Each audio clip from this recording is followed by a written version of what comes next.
Okay, everybody. Happy Super Tuesday, Taco Tuesday. And Carol, wow, you're first, or you beat me today. I hope everybody's staying warm and staying safe out there. A lot of wild things going on. We'll see with your snow. You better be warm. And same with you. I don't know if Carol got any snow yet. Or satisfaction. I forgot what state you were from. You have snow?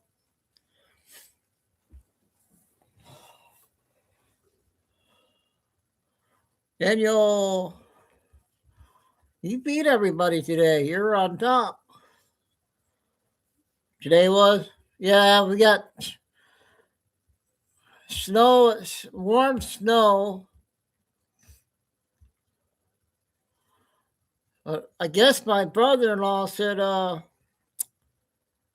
we got over 5 inches. That's what he said. Oh, good, Terry, you made it. We are going to have a big lineup tonight. I don't know. My team won last night, luckily, barely. And there's games on tonight, so I had to get all my important things all done. I got some stuff done today. Well, hello there, 420. Where you been hiding? Were you lurking? Happy New Year.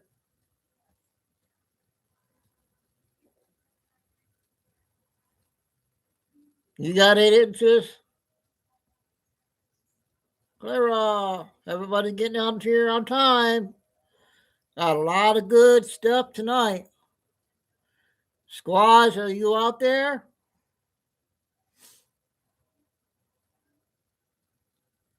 All right, yeah, you're working with Dave and Greg and all them. We got we're doing 420. Everybody's finding my channel now again. I think is the last four channels or shows we've been getting over 300. I was only averaging 100 for a while, and now all of a sudden, this past 2 weeks, everybody's starting to find me again.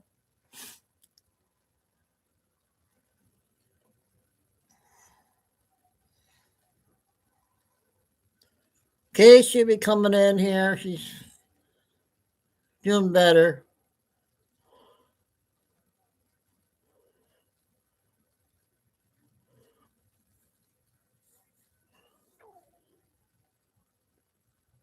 I didn't know we got Melania video first. She was on Fox today, and I wasn't home all day, so I heard she was talking about, I think, her movie that's coming out here at the end of the month. And then Kay was telling me about the Minnesota Capitol got overtaken. So we'll be taking a look at that. And Billy Bean has big news, 42 minutes. And then Squaw's favorite Mel came out yesterday, everybody. So 1 hour on that. So she must have a lot of good stuff again.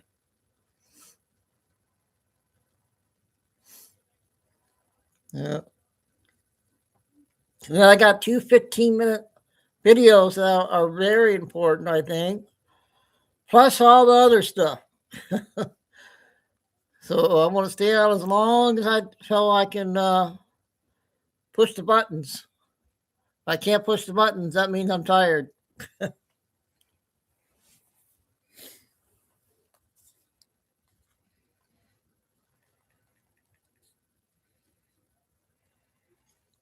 And yes, I know Trump's speaking. Okay, everybody. I know Trump's speaking, but he's saying the same stuff.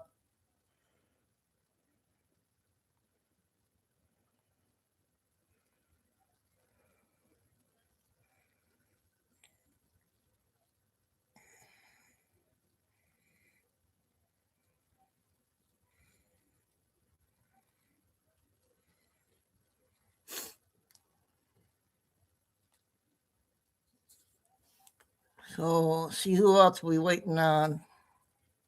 Hopefully JJ will be in.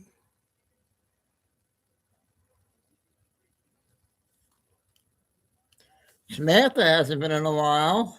Cooley must be lurking.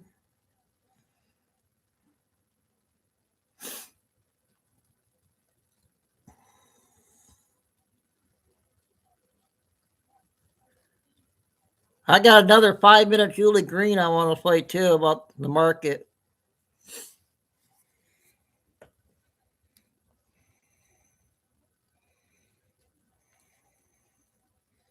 All right, we'll get going here. Let's get this party started. Have all your drinks ready.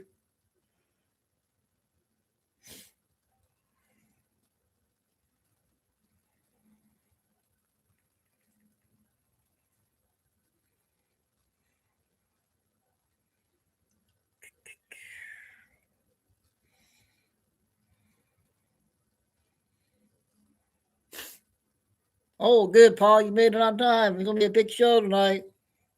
Again. They said when all the news comes out, it comes out.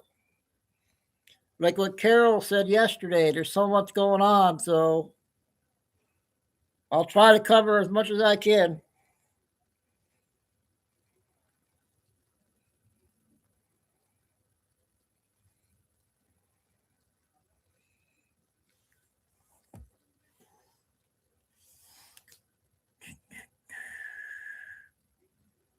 Okay, it's ding, ding, ding time.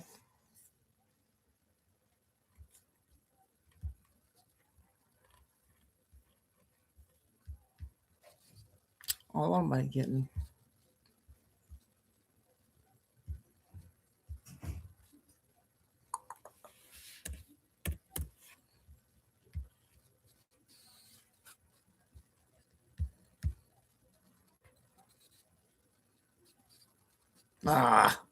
I gotta log in.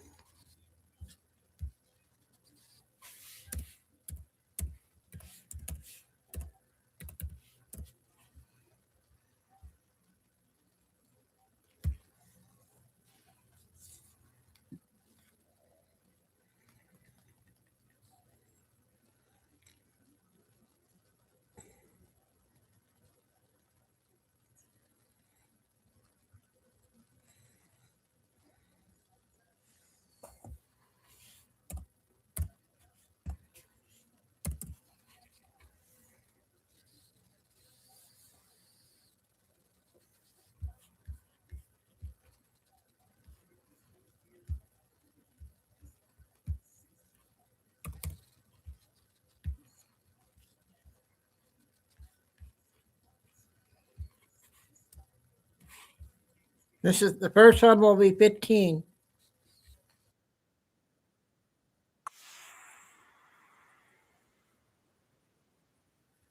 What 20? You want to be a mod again? I don't know. Reclaim that space. What would you do with it? I don't know to when make it you into come a in. nicer home office. Make space. Melania, the film, showing the First Lady like you have never seen her before in the days leading up to President Trump's second inauguration. Does it come up? Here we go again. I don't know if you want to be one again or not.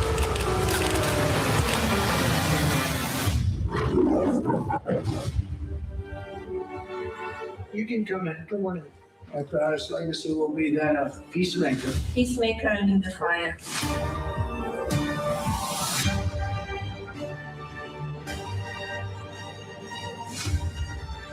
Beautiful.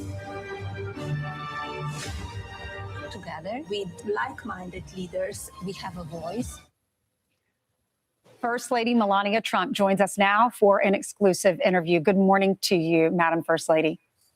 Good morning. Good morning. I'm excited about the movie. I hope to go see it this weekend. But Well, first, let's talk about some of the news that's happening around our country. And let's start with what's happening in Minnesota. There are these protests, there are these shootings. The world is divided. There's pressure on both sides.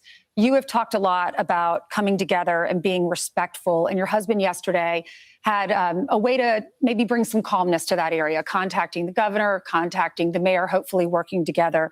What is your message for America about unifying both sides? We need to unify. I'm calling for unity. I know my husband, the president, had a great call yesterday with the governor and the mayor, and they're working together to make it peaceful and without riots. I'm against the violence, so if you protest in peace. And we need to unify in these times. This past weekend, we saw this monster storm just pummel so many states across our country. 34 people, as of this morning, have died. 500,000 are still without power. 28,000 flights have been canceled. That's the most since COVID. And we watched you when you went to the flood zones in North Carolina, when you visited those precious girls at Camp Mystic down in Texas. You went to the fires, the Palisade fires in California, Las Vegas for the shootings during the first term. I know you went to Puerto Rico during the floods in the first time. So what is your message to Americans who are suffering right now? I feel deep compassion for the people who are impacted by this storm. I know that federal government is working hard to provide assistance to all who need it. And as Americans, we need to help each other and come together in these difficult times. You have decided. Go ahead, sorry. I send them my strength and love and thinking of them. And I know that they will be okay. And here we are, the government is here helping. So I hope the weather will get better soon. Well, you have decided to pull back the curtain on what's happening in the administration. You take us behind the scenes. You show us so much, apparently, in this new movie that's coming out on Friday. The movie is called A New Film, Melania, and it's in theaters everywhere. We have all seen the trailer. You released that right here on Fox and Friends First recently. What can we expect, and why was this important to you? Because you're a very private person in many aspects. This story was never told before. So the audience will see me, how I manage my business, my philanthropy, family, preparation for the inauguration, and also establishing the East Wing for the White House. How I manage all of that in 20 days prior to the inauguration. Transition from private citizen to being a first lady again. What was it like? Because you had these cameras following you all around every day from the beginning of January all the way through the inauguration. It was intense schedule, but that is my life. And they were following me. And as you know, in these situations, you could only have a one take. Mm-hmm. So wherever we got it. And I had a great team around me and very talented director that he put together the team, the award-winning team. So that was a plus. There's the famous hat that you wore Inauguration Day, the second term. We see some scenes of you designing your inauguration dress. We see the hat. And then we also see moments, apparently, of when you talk to the Bidens. You have tea together, you drive to the rotunda, you're on Air Force One, the Biden send-off. So how were the Bidens to the Trumps on that day?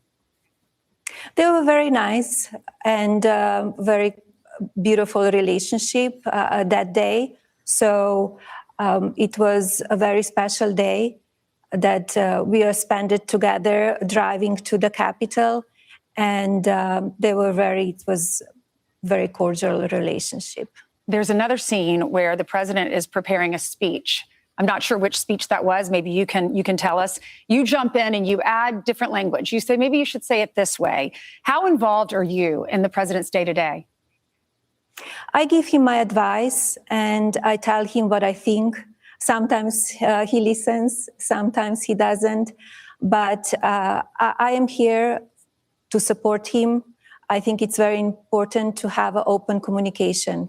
And that scene when he's at the podium and it's at the White House, I assume that's the inauguration speech. Is that what you were helping him with? Yes, it's inauguration speech. There's another scene with the Secret Service, and you're planning security for the inauguration. This is, mind you, after 2 assassination attempts on his life. There were death threats at the time on your life, too. So are those dangers always a part of your everyday, are those part of your everyday thoughts? You think about it, and I have a great Secret Service team, and you need to be very vigilant. What do you do? Where you go?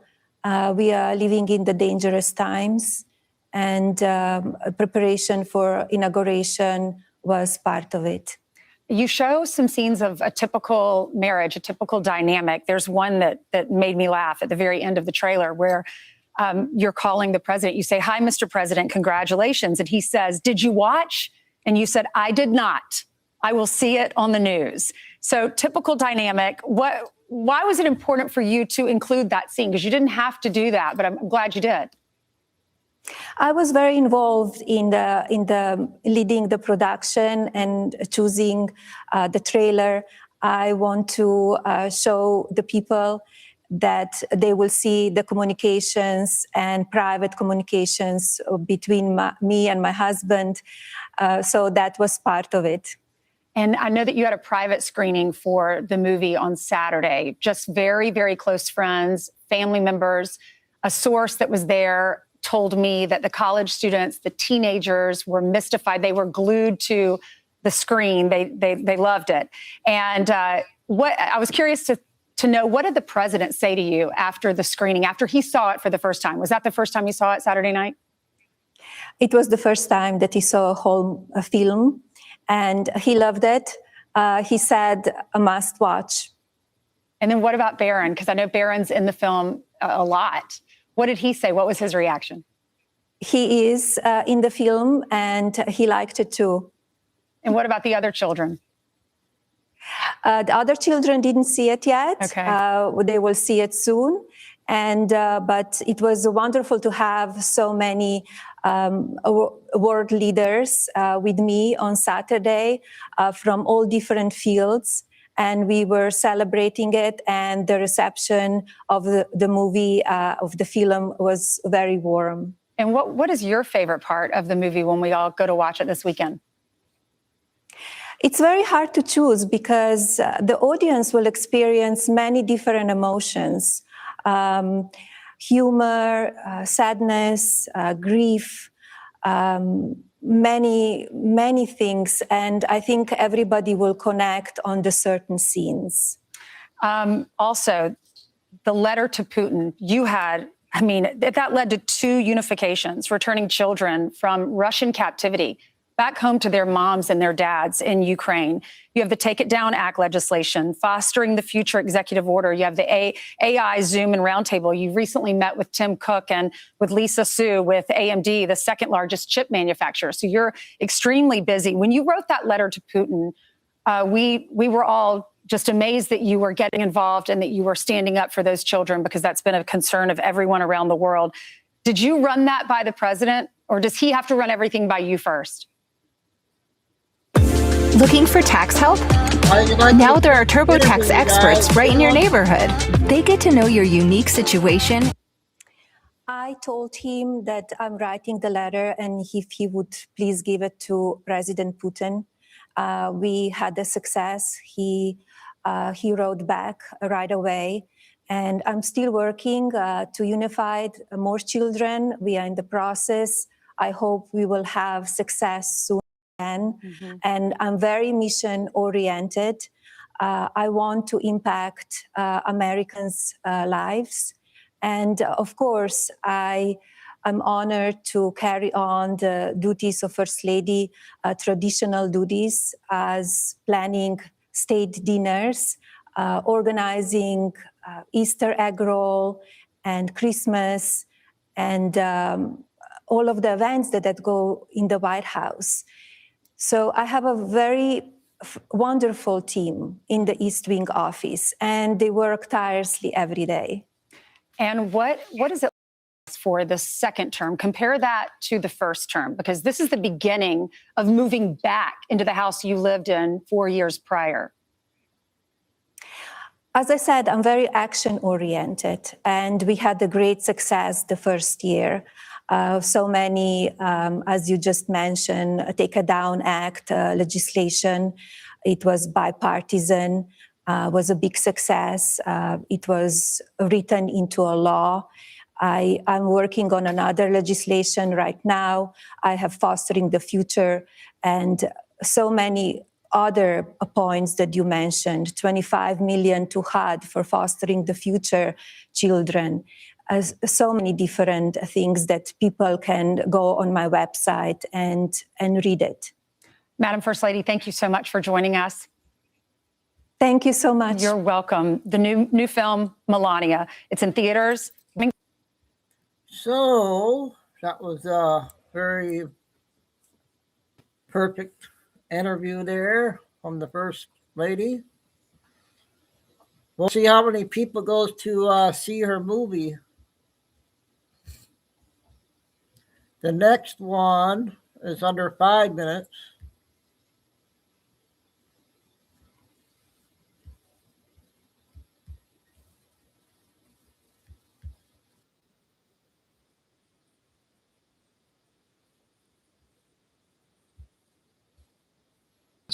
Here's Ilhan Omar's financial disclosure from the Congressional Record, year 2023. I want to bring your attention to this company right down here, Est Crew LLC. This is a winery in Santa Rosa, California. It's not doing that well. The total value of the winery is listed at $15,000, and Ilhan Omar's barely making any money off of it at all. Hardly enough to pay a parking ticket. Okay, that's fine. Nothing really mysterious there. Businesses fail all the time. But go ahead and look at her filing for 2024, and you'll find that Est Crew Winery, the same company in the same location, is now worth $5 million. That's incredible, up from $15,000. And now Ilhan Omar's making enough to pay rent. So this must be one of the most successful companies ever. Let's go ahead and check in on this winery. You know, maybe we could buy some wine. I like wine. Why not? Let's see if we can buy some Est Crew Winery. Here's Est Crew's social media Facebook page. You'll see here that the last post, oh no, was in 2023. Wasn't this the year that they were supposed to, go really big and make Ilhan Omar millions of dollars? Same thing on their Instagram, and they don't have an X. So let's go ahead and check their official website. What is Est Crew? We are winemakers and memory curators. Okay, Est Crew Winery has a bunch of brands that's led by these people, creators of eye-catching labels. So I'm sure I can go and get some of their wine, right? Well, they don't have any activities here, so maybe I could just go to their location and buy some of their wines, or maybe give them a call. Let's try and go to their location here. This is the Google Street View of Est Crew Winery, and what you'll find here is an empty parking lot. Doesn't actually look like an operational business. Certainly isn't the same name. So, okay, let's go ahead and give them a call. See if maybe they pick up. Let's go ahead and call the number on the webpage. Let's go ahead and give them a call and find out. Oh no, user busy. Let's try that. Okay. Well, I've done this like 20 times today. Okay, so that didn't work. Is there any wine in this wine company? Is there anything about wine? Because I see like stuff about events, but like, what is this exactly? Aren't you supposed to sell wine at your wine company? Where are your wines? Oh, there are no wines. You want to know why? Because this is a fake company. Rep. Ilhan Omar's husband accused of swindling investors in their California winery. They stole millions from cannabis growers. You can see here's the lawsuit right here, saying that Tim Minette, who's Ilhan Omar's third husband, no relation, swindled his investors and defrauded them. How did Minette get this relationship? Well, the current Attorney General of Minnesota, Keith Ellison, he used to work for him. Isn't that curious? Keith Ellison, the same guy who refuses to look into any of the Somali fraud. So this company was sued for being a fraudulent company. And the New York Post says the exact same thing, as the House is now probing the mystery of Ilhan Omar's skyrocketing wealth. They said that Ilhan Omar went from being one of the poorest members of Congress, worth negative $65,000, to being one of the richest, worth $30 million. Here's a rare photo of one of their wines that they allegedly made, The Devil's Lie. But the entire company is actually a lie. It's not a lie to Ilhan Omar, though, because she's able to list an enormous amount of her income and an enormous amount of her net worth to this fake winery. This winery is not worth $5 million. The winery doesn't even exist. It's fake. It's fraudulent. They need to investigate this right now. This is a lie. And maybe it's the devil's lie.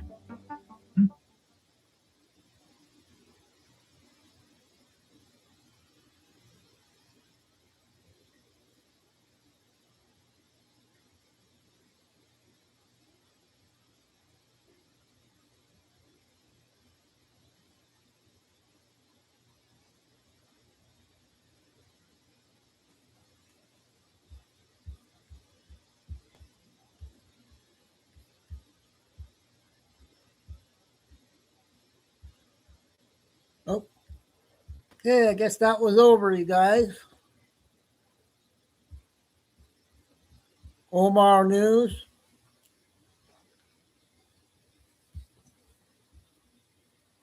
I got a couple, I got some shorts ones.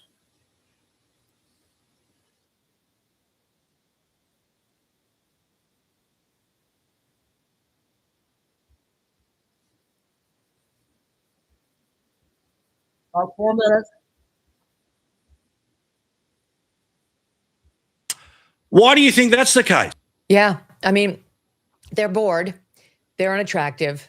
They have no fun social life. No one's getting any action. I mean, none. You have all the piercings. You're calling attention to your septum. No, that's not hot on anybody. No, don't call attention to your septum. That's like, I don't know. I can think of a lot of more attractive parts of the body I'd like to call attention to than the septum. Ew. Instead, they're little iPhone warriors looking into themselves like, today's the day I might die. Like, okay, you're not going to, actually, no, you're going to the Starbucks with a whistle. That's your day. You're going to annoy a bunch of people with your loud screaming. And I just think they have these empty, soulless, godless lives. So yeah, they're getting a lot of support from fellow leftists who have been soulless and godless for a long, long time. Oh, I love you. I love you. It's so good to be back. So good to be back on the telly with you. Now, did you see the news as well? Meghan Markle, our old mate, her show is now over, apparently, when it comes to Netflix. But was it ever really here? That's the question. These are what we call in the law lies, Paul. We call them lies. She doesn't think it's too much work. She would give her eye teeth to have more work like she did in the With Meghan special. It was canceled because nobody was watching it. It was like they loved her in 2018 when she married Prince Harry. Then shortly thereafter, they hated her because she started calling everyone racist, including the Queen, the Queen's husband who was dying, pretty much everyone, and then her entire new country. She mocked the Queen with her exaggerated curtsy. She pretended the Queen didn't care if she lived or died, that she complained she was going to kill herself, and the Queen's emissaries were like, bye. So everyone then came to hate her. Then for a period, it was fun to hate her. And now I think we've just truly moved on to indifference. We don't care. We really wish you were over in the UK, those of us here in America. But some people we have to deal with because she is technically an American. We got saddled with him too. But in any event, now people just don't care. And it was fun to make fun of the special, the first season. And then we had to pretend that the second season was real, but it wasn't. It was very, very fake, just like its star.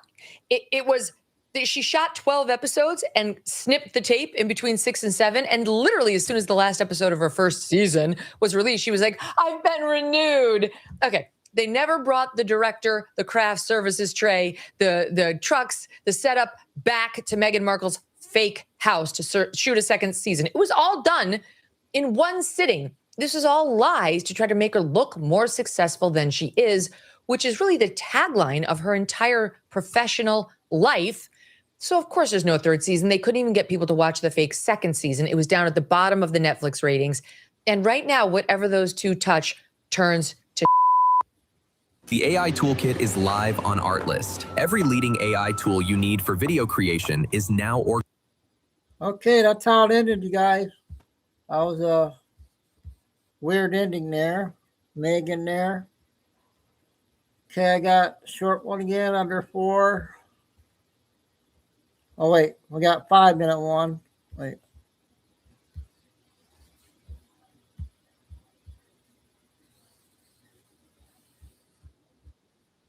Four minutes. Back. It's almost 2 a.m. here in California.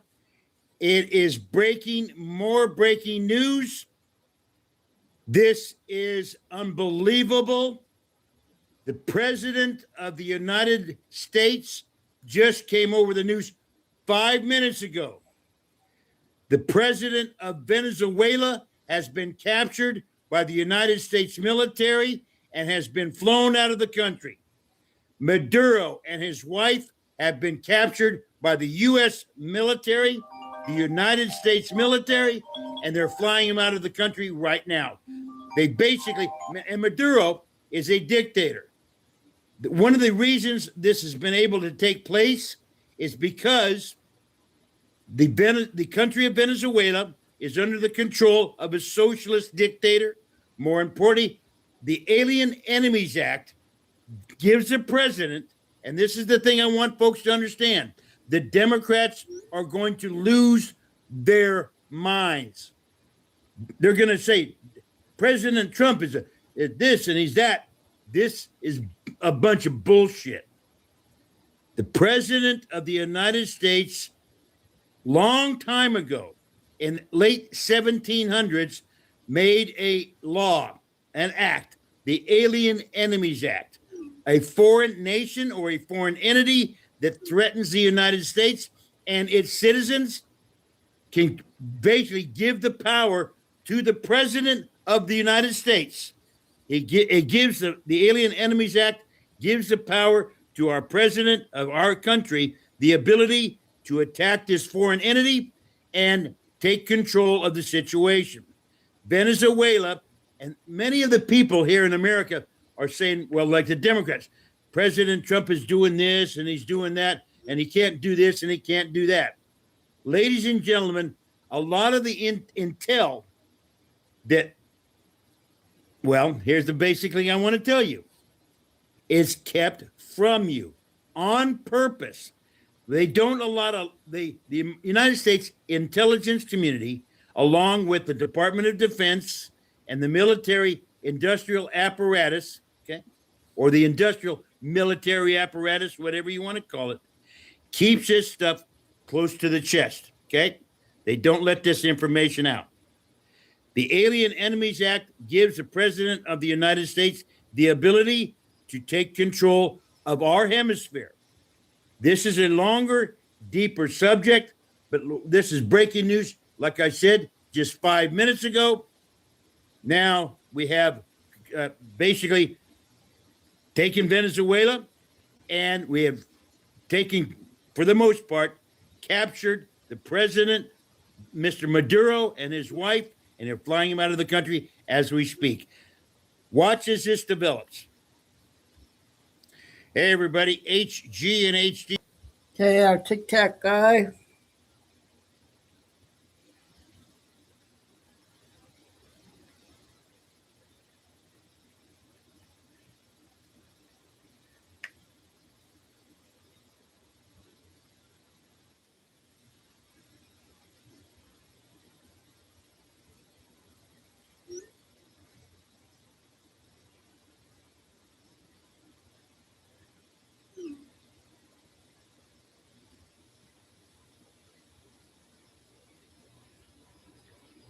Hold on, you guys.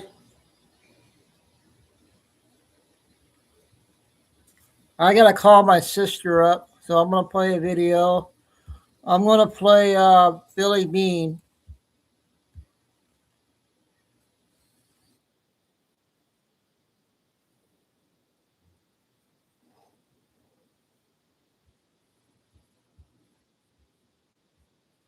"42 minutes, you guys."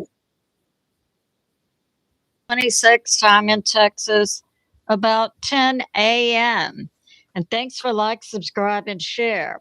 Some of the sources I'll use today: God in the Bible, Patriot subscribers, Real Raw News, Hal Turner, Breitbart Plus. Some of the things we'll discuss: blue aurora, which is very rare, tied to, I believe, as do other sources, the pole shift. And what do we have going on in Minnesota? I'll bring out information that appears to tie the Minnesota state and local government to foreign nations, Canada and the CCP, as being involved in an insurrection against the U.S. federal government. And President Trump, Minnesota insurrection, question mark. And what's going on with Iran? We do have things going on. So we're going to begin first with space weather. Sun is pretty quiet. We do have solar wind coming off that will produce a low-level geomagnetic storm level 1 tomorrow, January 28th. And we have information coming out about a rare event that occurred January 19 to 21, when we had a G5 and down to a G3 level for 3 days. A rare phenomena was documented, whereas auroras are typically red to orange. Blue auroras were seen, and that was a result of the solar particles uniting with nitrogen in our atmosphere. But this indicates, as Ben Davidson with YouTube Space Weather site put forth, and I agree with, the reason these rare blue auroras were seen is because of the decreased strength of Earth's shield, its electromagnetic shield. And also Ben Davidson puts forth additional information, a white paper, that the South Atlantic anomaly, which is a dip in the Earth's shield, years ago was just over the south part of the Atlantic Ocean around South America. Now, I've been putting out probably for the last year from multiple sources that this dip in the shield over the South Atlantic has widened. I believe it's widened and deepened to be in covering many areas in Africa and extending toward Europe, and then across South America into the Pacific Ocean. We know, we have documented from a good source, Stan Deyo, a physicist, that this South Atlantic anomaly had crossed over Africa and covered the Canary Islands, where it was documented that radiation sickness was taking place by the people on the Canary Islands because of the dip in the shield and the sun at that latitude letting in more radiation from the sun. The people were actually experiencing radiation sickness. Radiation sickness has the same symptoms whether you get the radiation from the sun or from a nuke. So that's going on. But Ben Davidson puts forth the South Atlantic anomaly has spread, and it has deepened and is moving north and west. and he ties this, and I agree that it links up with the weakened shield over the Earth plus the ongoing pole shift. This is 42, so and we got a timer. And be now careful tonight. and wear your sunscreen for sure.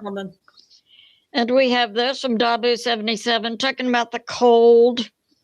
We do have now reports in the U.S. of up to 30 plus deaths in the U.S. as a direct result of the cold. We know it's spread mostly, certainly is still intact across 3/4 of the U.S., from Canada down to the South U.S. coastline. So 30 plus deaths. We still have 500,000 to 750,000 people without power. So and we're expecting the second cold front to come in from the Arctic across Canada about Wednesday or Thursday. So that's going on. And we've also had 12,000 plus flights canceled. And now it's put forth that I believe the last figure I gave out of the number of American citizens impacted by this cold was about 240 million. It's now been upped to 270 million. So we see 270 million Americans out of a population of 338 million being affected. So that's going on. It's good to pray for the weather. Sunmade makes brightening the everyday moments easy. Make every bite shine. Don't wait until it's too late.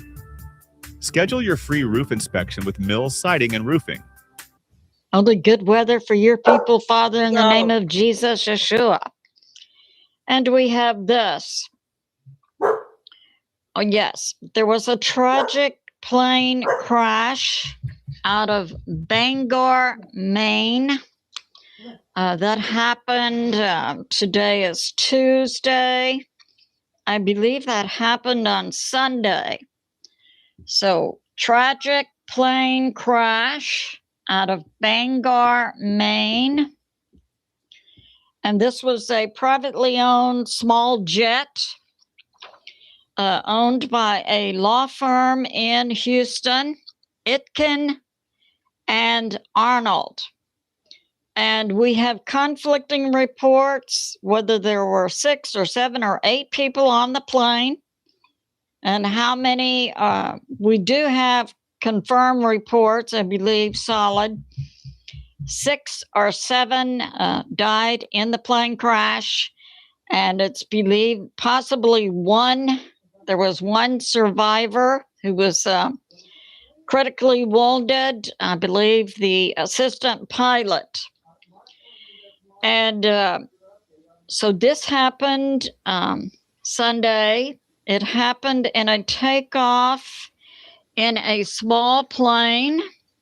And I heard a good source, Blanco Lira. He's on YouTube. He's a plane expert, talking about this same type of plane, small jet, CL-600, had been involved in the mid-2000s in a crash in Colorado, and the NTSB came out with information that there's a defect in the wings on the small jet. And if you have ice or snow or frost, it has to be all cleaned off of the wings. And you need to make a visual and a tangible with your hand on the wing to be sure there's nothing on the wing. So when the plane took off Sunday night or late in the evening, it had de-iced, and there are certain parameters for de-icing and so many minutes tied to the weather and so on. Now, it appears from the time records that the jet did try to take off within 8 minutes of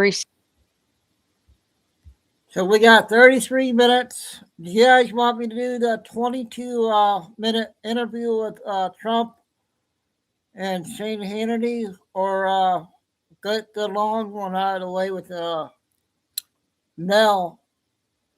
You guys can choose which one you want me to do next. Mel's an hour. receiving a type 1 and type 4 de-icing fluid on the wing. And the time factor is critical because the de-icing gel sloughs off the wing. But the plane then was trying to take off, and what happened was it flipped over, fell on the ground, and ignited.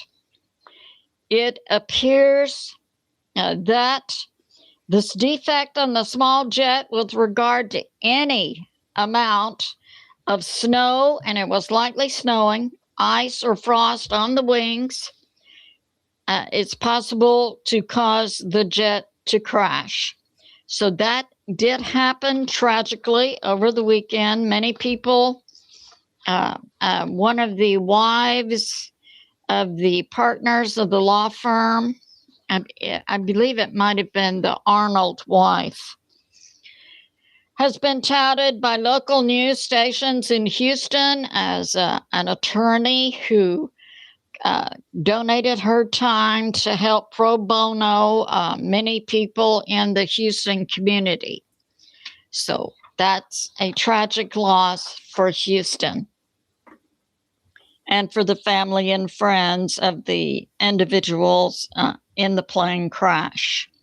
We have this from U.S. Treasury Secretary Bassett that the U.S. has ended all contracts. I think they had many contracts with Booz Allen Hamilton, some worth $4.8 million, others $21 million.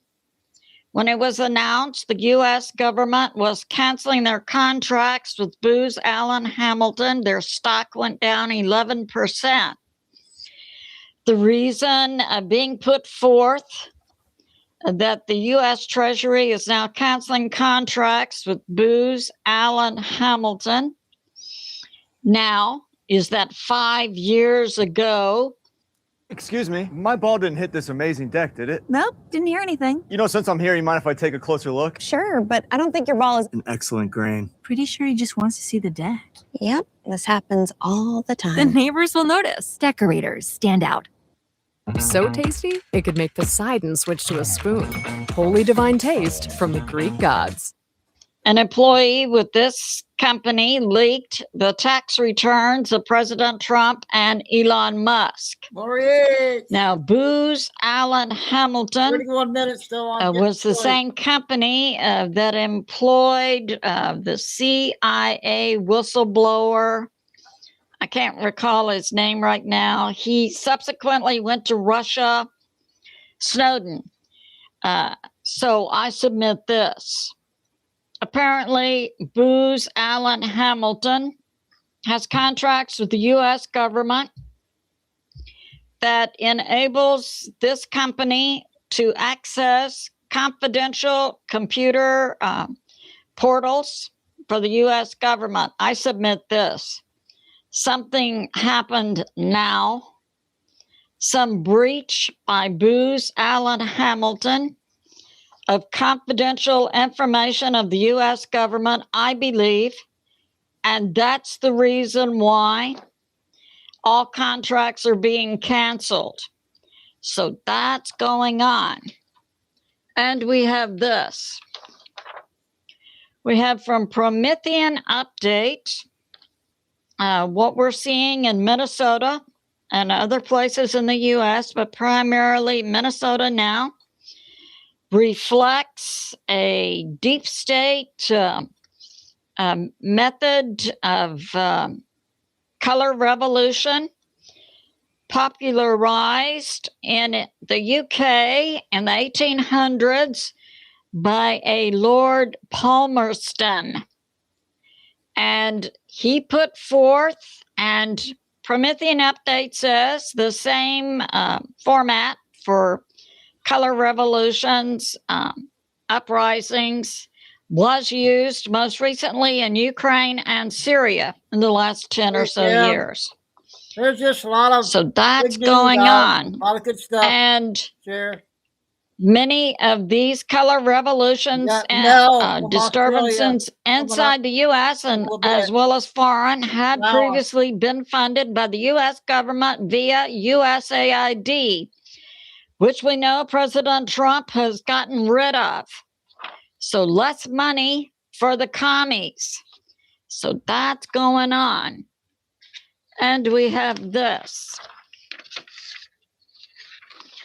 We have from Stephen Gardner, recently interviewed Roger Stone, a geopolitical analyst, saying President Trump's approval rating is higher now than it's ever been. I've heard some better.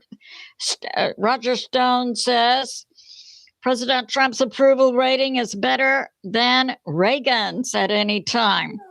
And I submit I've heard up to 90% of the American people approve of President Trump's performance right now. Now we're going to talk about Minnesota. So I have sources, and it does appear that the Minnesota state government, Minnesota local government, in collusion with foreign nations, specifically Canada and the China, CCP, are engaged in an insurrection collusion against the U.S. federal government. So now we had on January 23, reported by Real Raw News, we had 2 platoons of Marines going to Minnesota, and of course they went armed. The U.S. military is authorized, no matter where they are inside the U.S. or foreign locations, the U.S. military may always defend themselves. They anticipated the possibility of encountering violence in Minnesota, specifically Minneapolis. So 2 platoons of Marines went January 23 to Minnesota on recon. Their job was to observe and document possible insurrection activities. So that occurred. Now we have this. A report from Breitbart.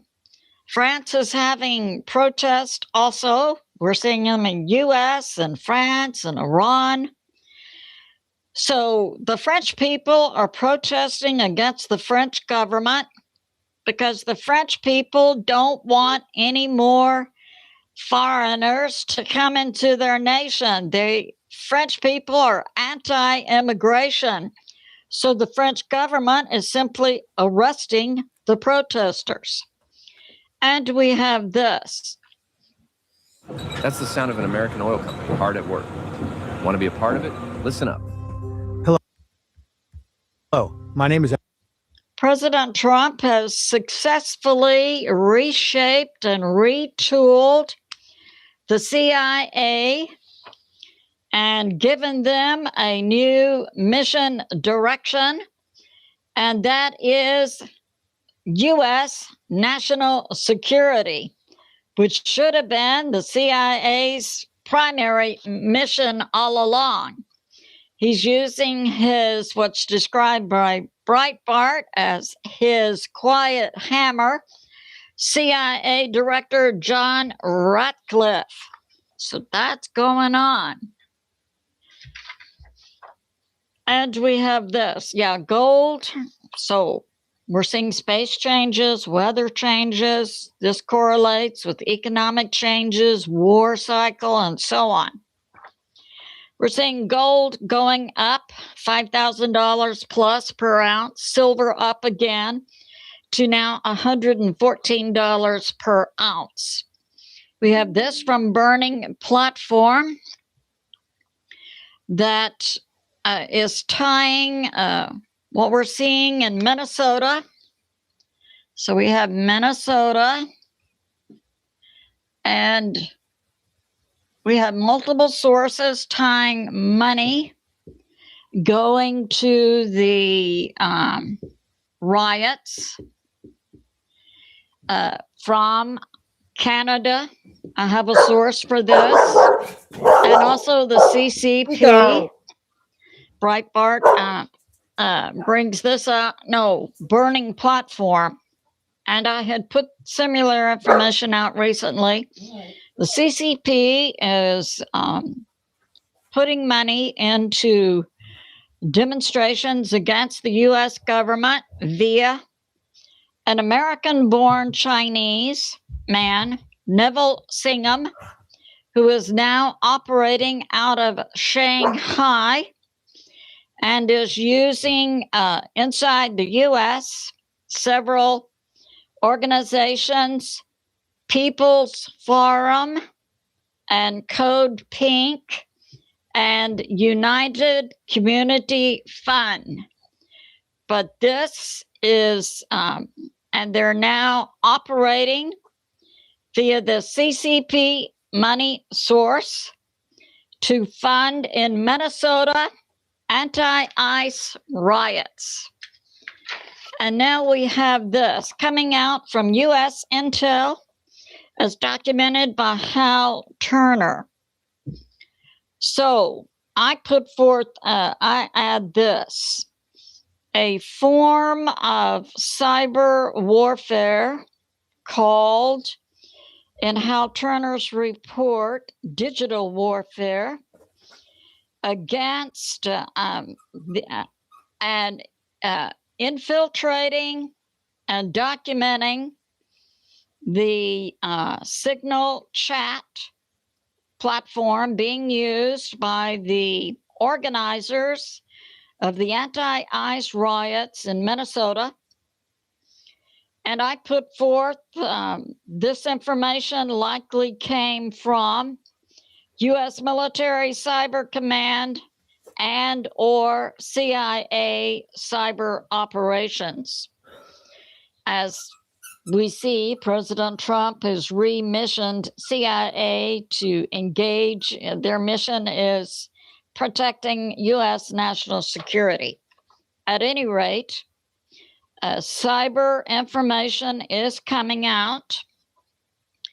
So U.S. Intel is validating that the Signal chat used by the organizers in Minnesota for anti-ICE groups appears to support the allegation of insurrection.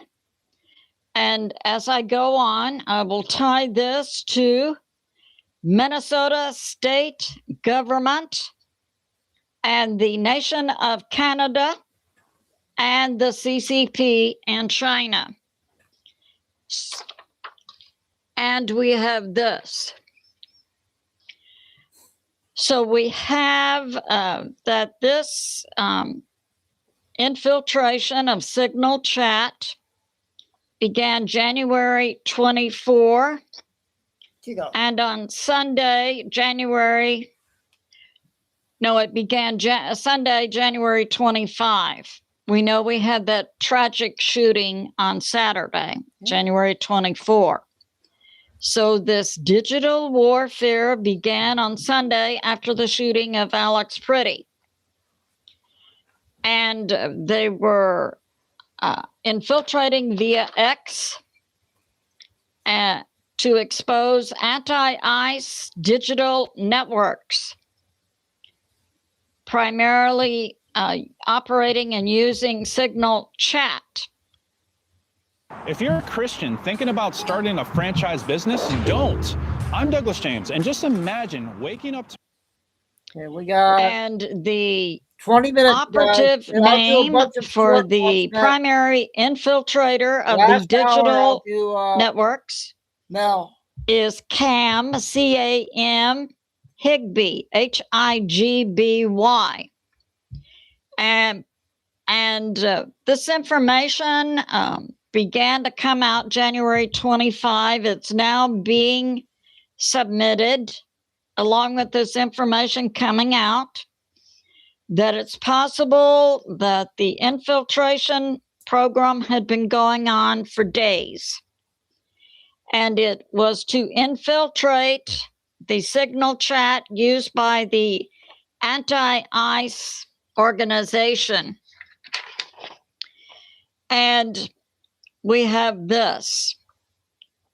Yeah, so this digital warfare involved infiltrating signal chat in real time. And the infiltrator obtained member list for the anti-ICE groups and also their process and information regarding how they vetted members to their anti-ICE group, and documenting that there were hundreds of participants. Now, I have put forth that in these anti-ICE riots, I have researched before, these paid protesters are paid $1,000 to $2,000 per day, and extra money if they can get arrested. So that's going on.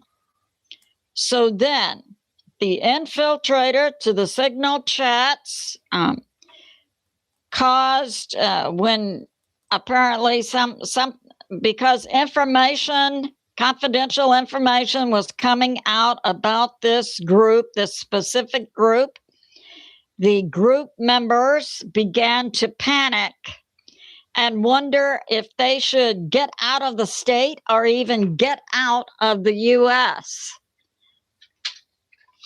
Build a website you love with Wix. For your words.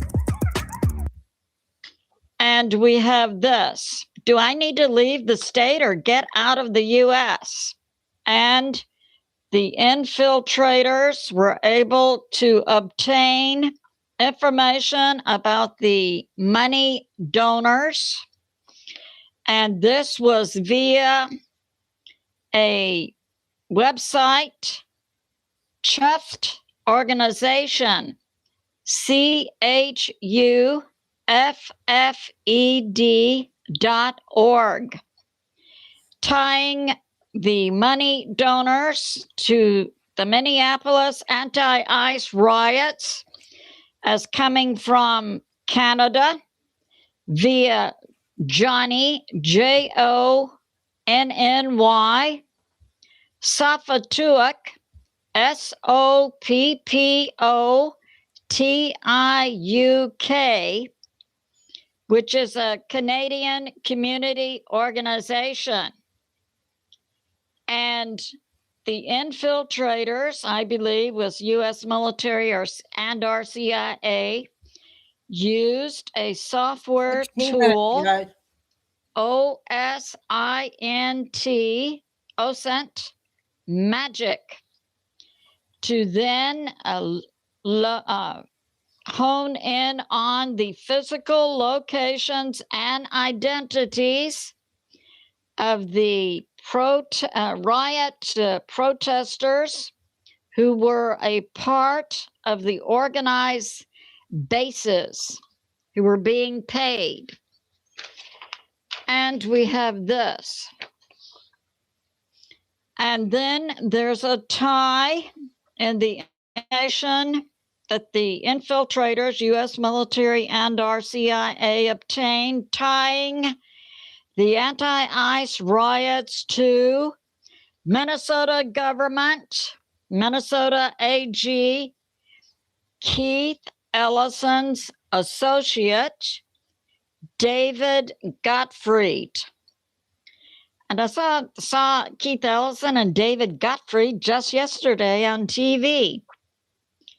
The infiltrators, the U.S. Mil and our CIA, also obtained a spreadsheet listing 4,000 donors and puts forth possibly their identities. I believe, of course, they have their identities. And that Turn heads in the totally redesigned Subaru Outback.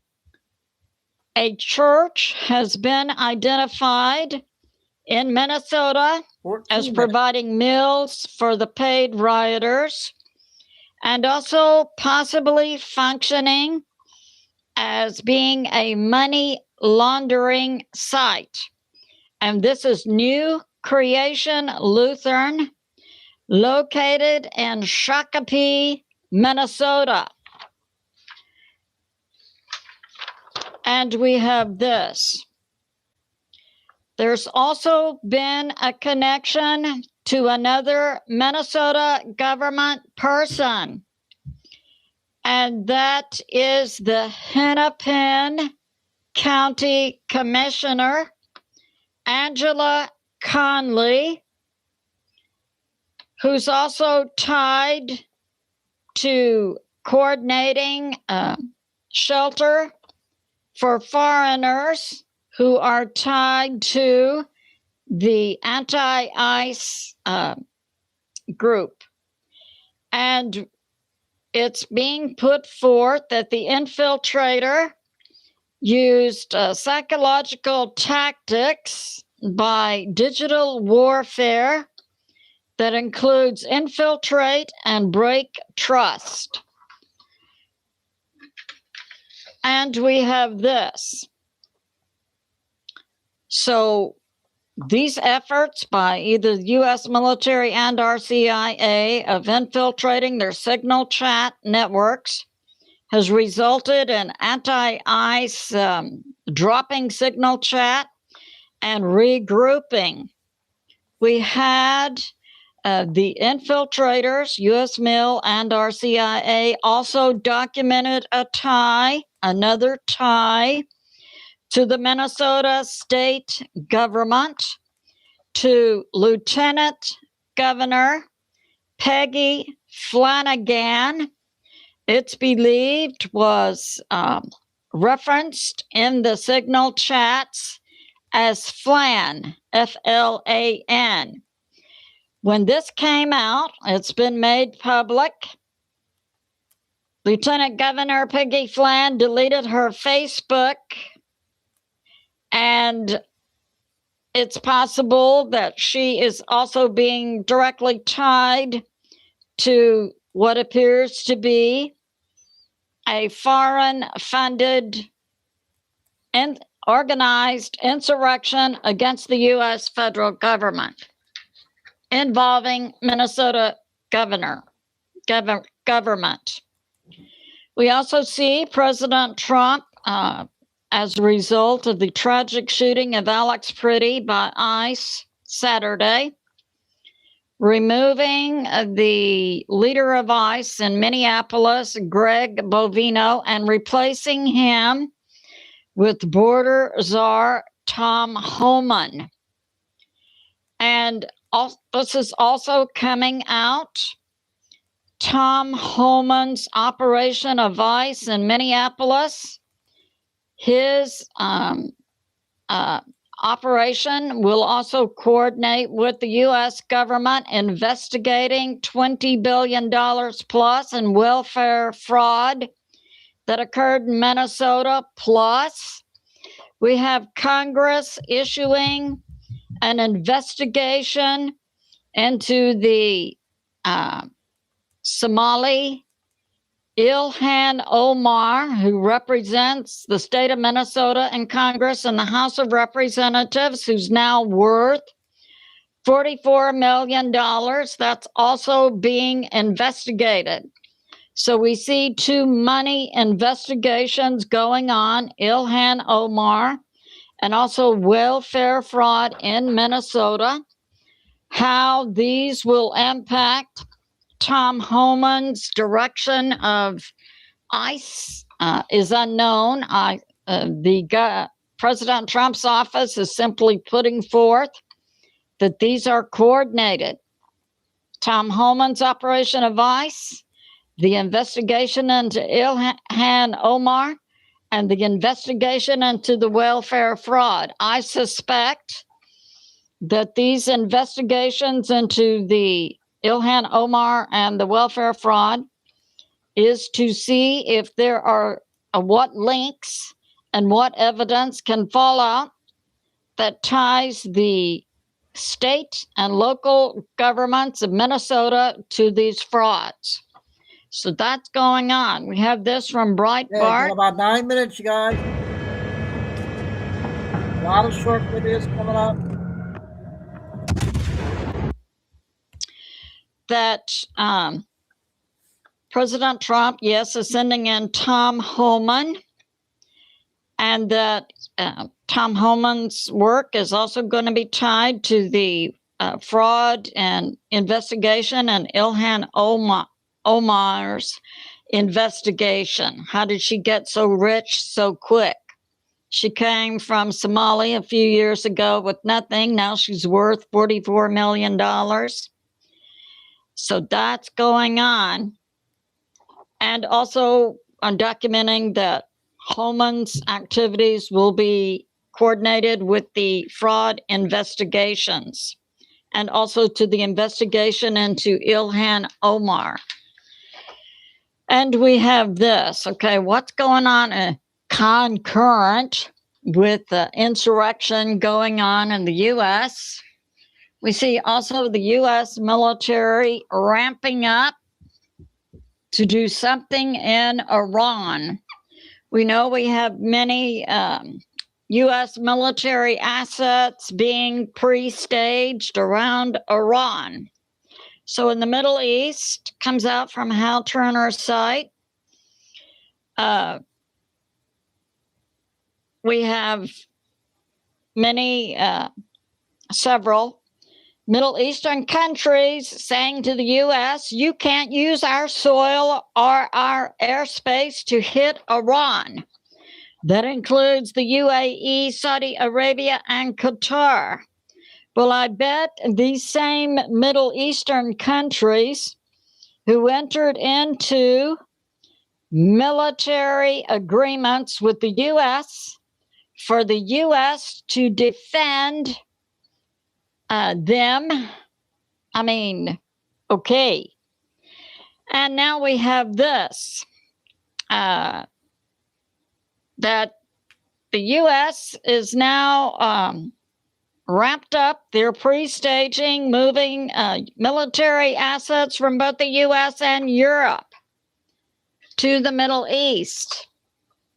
And we have this, that they're also putting assets on Diego Garcia. And as I've put forth, so we have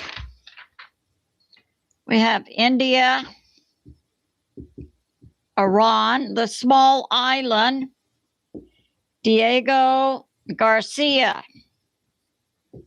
Mountain Performance TV is the hardest working software in television. Get started today at Mountain. We had a long one today. Vibe Organic, benefit-stacked, action-packed wellness shots. Give it a shot. And we have the commie associate, Keir Starmer, the leader of the UK.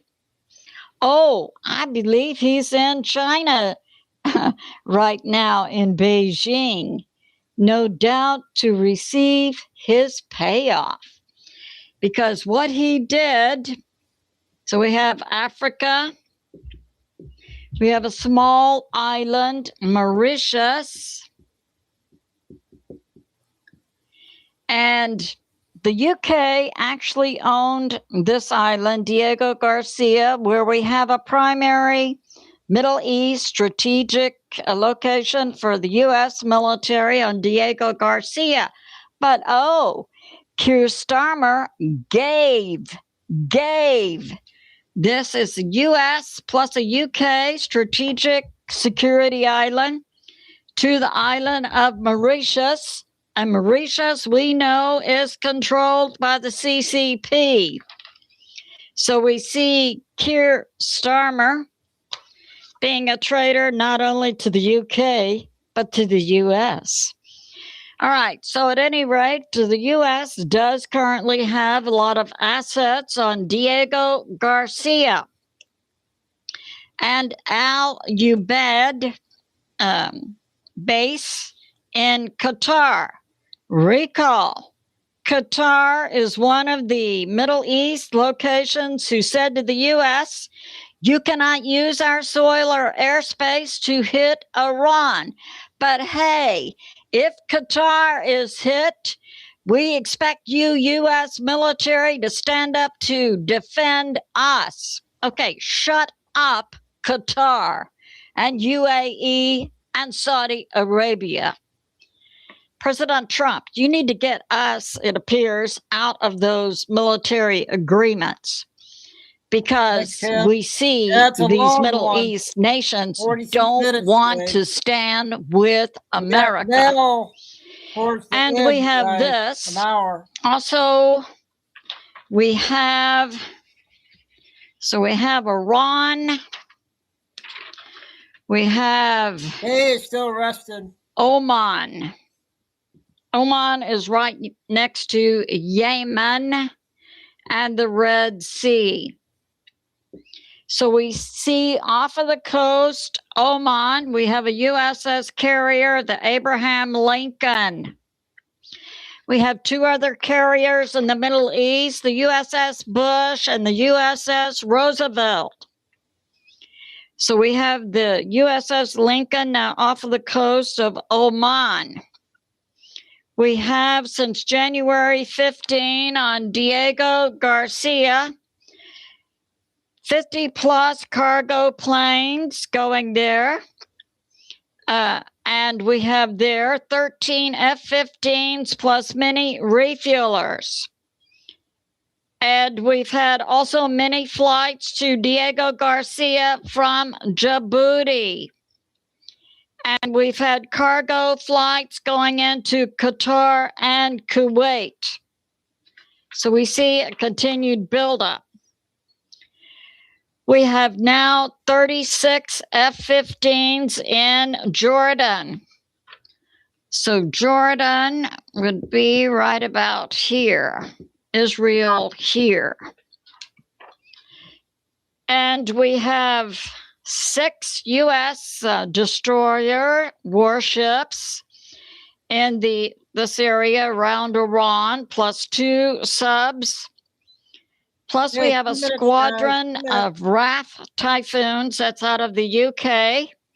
Plus, we have many F-16s in Israel. And we understand the objection. There was a joint meeting recently between U.S. CENTCOM and Israel. The U.S. military objective in hitting Iran is capitulation. And it's believed that the number of unarmed civilians that Iran, its government and military have killed of its own people is approaching 100,000. We have this from New York Prepper. Yes, the USS Lincoln is near Oman, and it's located 700 kilometers from Iran. So that's going on. And now a plan for Israel to evac tourists who are currently in Israel, 42,000, is ongoing. And we have this. Iran, this is new information coming out this morning, January 27, about 5 a.m. Eastern Standard Time from U.S. Intel, that an explosion was heard, I believe that was near Isfahan, was heard this morning. No, it was heard near the Parchin nuclear site. So an explosion was heard this morning in Iran near the Parchin nuclear site, an explosion, which has been admitted to by Iran. It's unknown by U.S. intel if this was U.S. military hit or was this Iran testing or moving nukes. So that's going on. So it's good to be in prayer Okay, for we did America, it. We President made Trump, it. the U.S. military, and world peace. I love you, and I'll see you soon. Oh, boy. Yeah, when she gets a lot of info, she goes a little bit long. So we're going to do some short clips, 5, 10 minutes, 3-minute ones, and then 8 o'clock, I'll do Mel.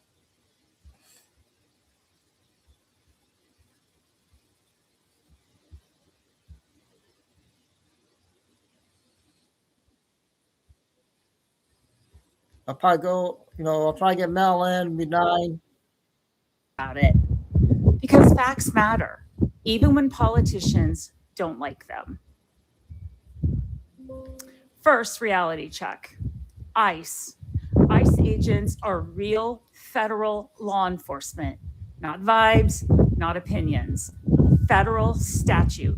They're sworn officers under the Department of Homeland Security with arrest authority granted by Congress. Period. End of sentence. So when politicians start saying ICE agents aren't real police, that's not compassion. That's being extremely reckless. And it's not just rhetoric anymore.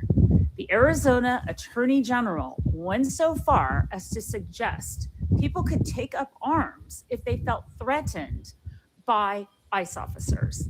Let that sink in. A top law enforcement official floating the idea that civilians might be justified in shooting federal agents. That's not leadership. That's lighting a match and walking away from the fire. Now enter Tim Walz, a lame duck governor, politically wounded, dropping out of his re-election race while Minnesota is drowning in one of the largest welfare fraud scandals in U.S. history. Billions are gone on his watch. He has nothing to lose. So what does he do? He attacks federal law enforcement. He questions ICE's legitimacy. He fuels outrage instead of calming it. That combination equals scandal, no political future, and inflammatory rhetoric is where things get dangerous. This isn't about left or right. It's about what happens when leaders undermine the rule of law to save themselves or score political points. When governors and attorney generals blur the line between protest and violence, between opinion and statute, they don't empower people. They endanger them. I am Maureen Enner. This is Red, White, and Blonde, coming live from Texas under severe ice storms. Stay in, stay safe, stay warm. That's a new lady on TikTok. That was good. I think I got a 2-parter coming up.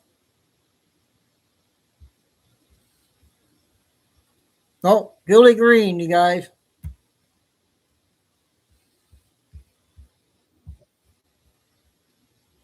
Figured I'll play this one. Yesterday, I had to give out one on the 24th. This was the first one I heard on the 17th. The second one you already heard, and that was given because that was the great white wolf, was being revealed. That was from last Monday. So God's been giving me these, but again, I do them in the order that he wants. It may not always be in the order that I receive them. Sometimes it gets changed. Julie Green? And that's okay, because we still get to hear the word of what God needs us to hear for this very day and this very hour.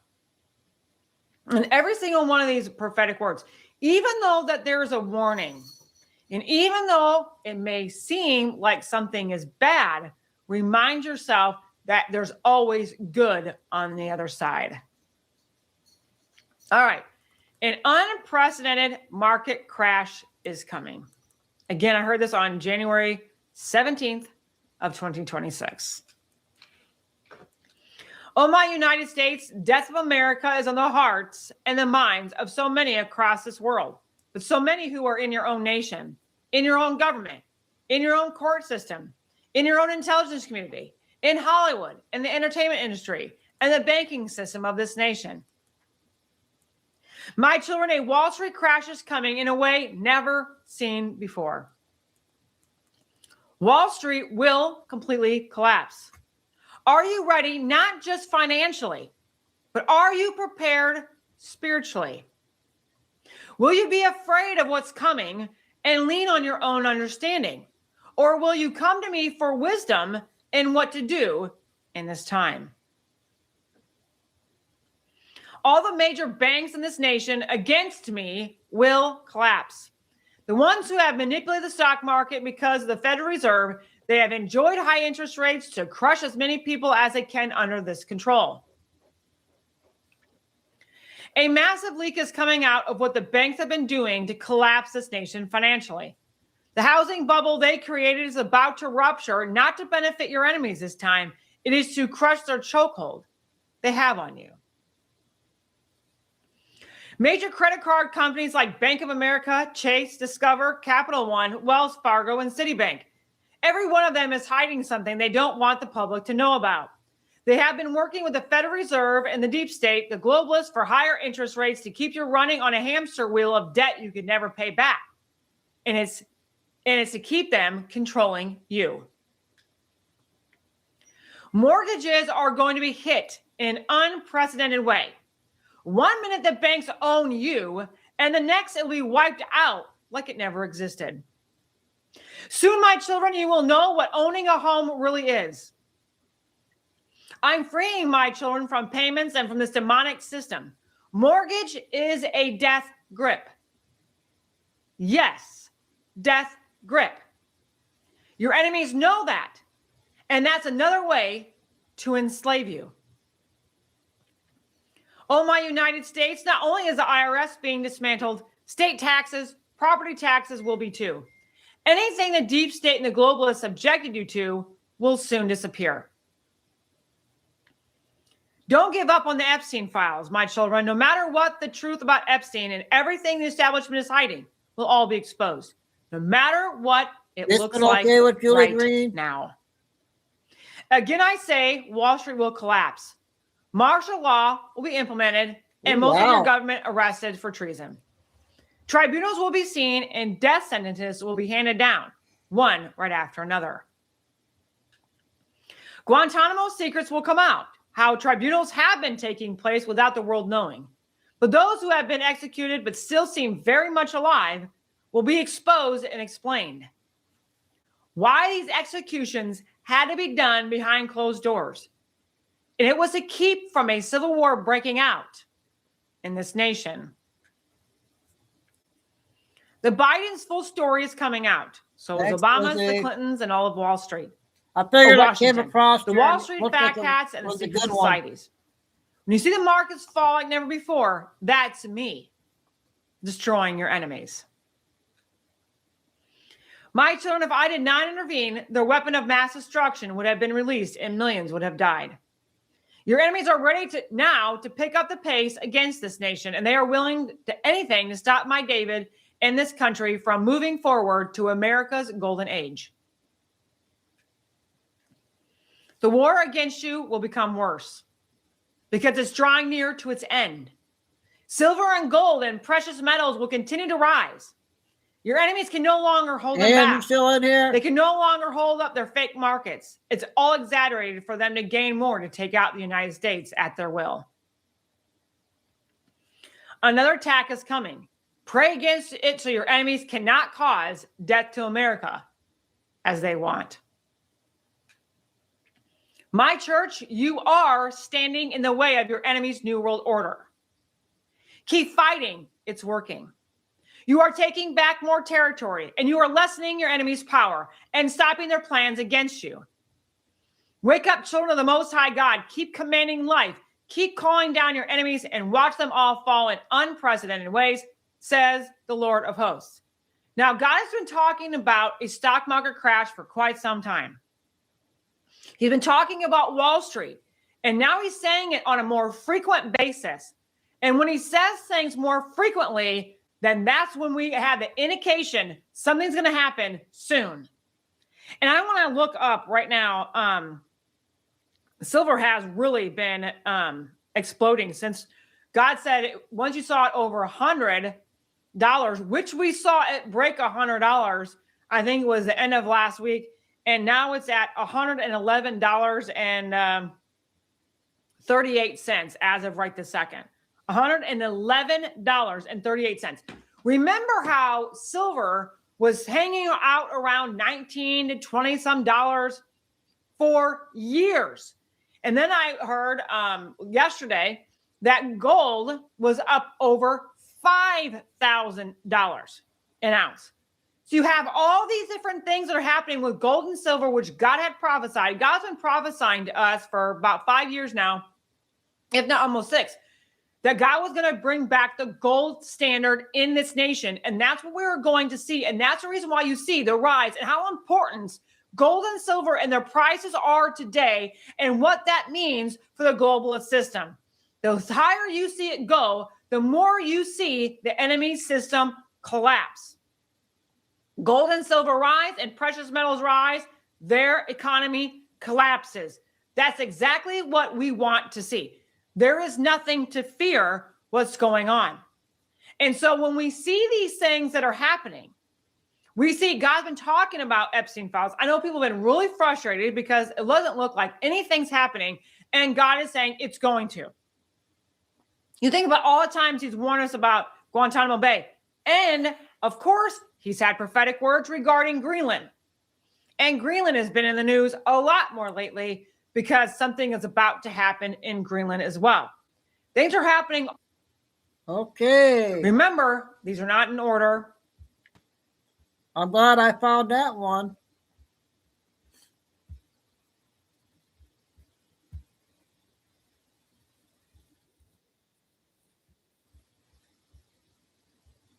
Another new lady on TikTok. For those of you saying that last we week were ago. just doing Venezuela for another regime change, I want you to know that we've learned from our lessons. Well, apparently this administration has, and they've realized, look, we don't have the best MO with this. We've learned from Iraq and Afghanistan, and we're going to try something different this time because there is risk in upending a government that's been in place for 27 years, like one in Venezuela. So we're going to try something called regime management, where we try to change the behavior of the regime in place. And this will be very interesting because if we can do this right, if we can get these governments to change their behavior, this could be a new playbook for how the world can operate, even in Iran or Cuba. So pay close attention to this because, yeah, I'm very interested in how this goes. I think we've realized maybe we don't have the best picker. So us picking another person to take over might not be the best. I think that what Trump is doing now is starting to show people that, look, he's doing it the right way. And come after me in the comments. But the Iranian government has said that they're willing to talk to Trump. And I think that it's a little too late. Too little, too late. They've lost all their leverage. So if they are going to talk to Trump, then Trump's probably going to try to implement this new strategy that they're going to try with regime management. And I'm just not sure that would work on the current Iranian government. So they've lost their leverage. Trump is a F around and find out president. I've said it before. I will say it again. He's not playing. And so I think the Iranian government coming to him and saying they want to talk shows that they're weakened, and that just shows weakness. So I think they're going to fall. And I am so excited for the Iranian people. Can someone please explain to me what is wrong with the left? Because I didn't know this until yesterday or last night.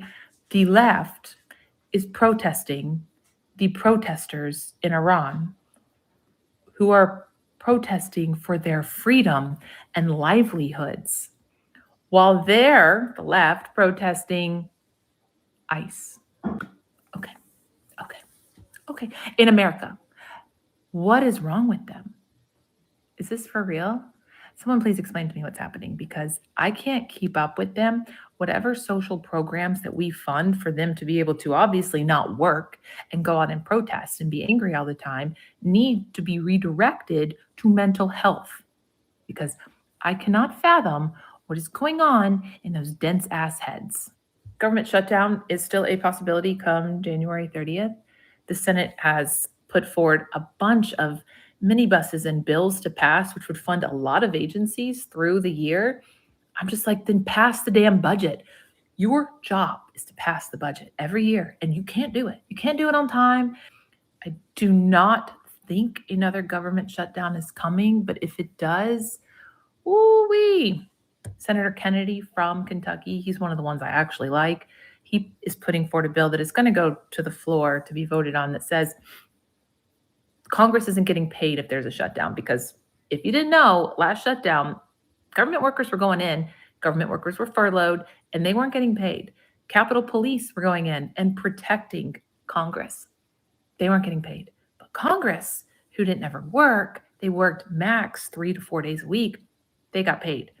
Senator Kennedy's like, no more, no more. So we need to pay attention to anyone that votes against this, which would be career suicide, but I don't know. They might. They're dumb.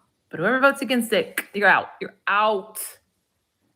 Supreme Court votes tomorrow on allowing men to participate in women's sports. I don't agree with it. And I dare you to come in my comments and fight me on it.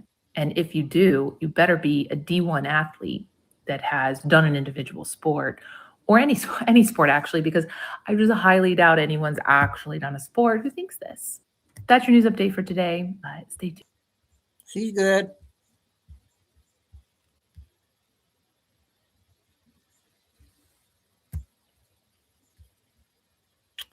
Let's do this one.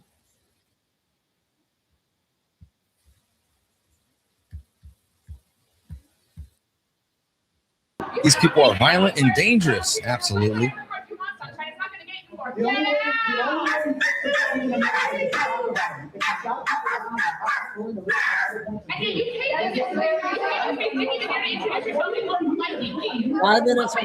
And she wants to go by Zachary, but that just ain't gonna happen.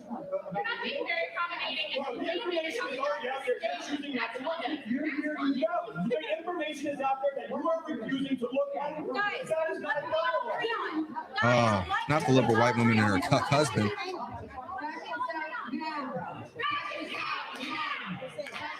Not the liberal white women and their cuck husbands. Yo.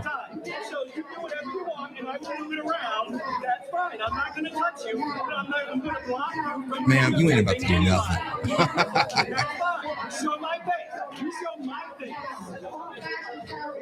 Not the cuck spin.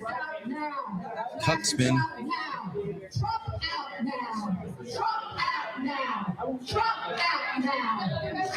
Trump ain't here, dumbass. This one's not good. Sorry about that one, you guys. We'll get to many videos.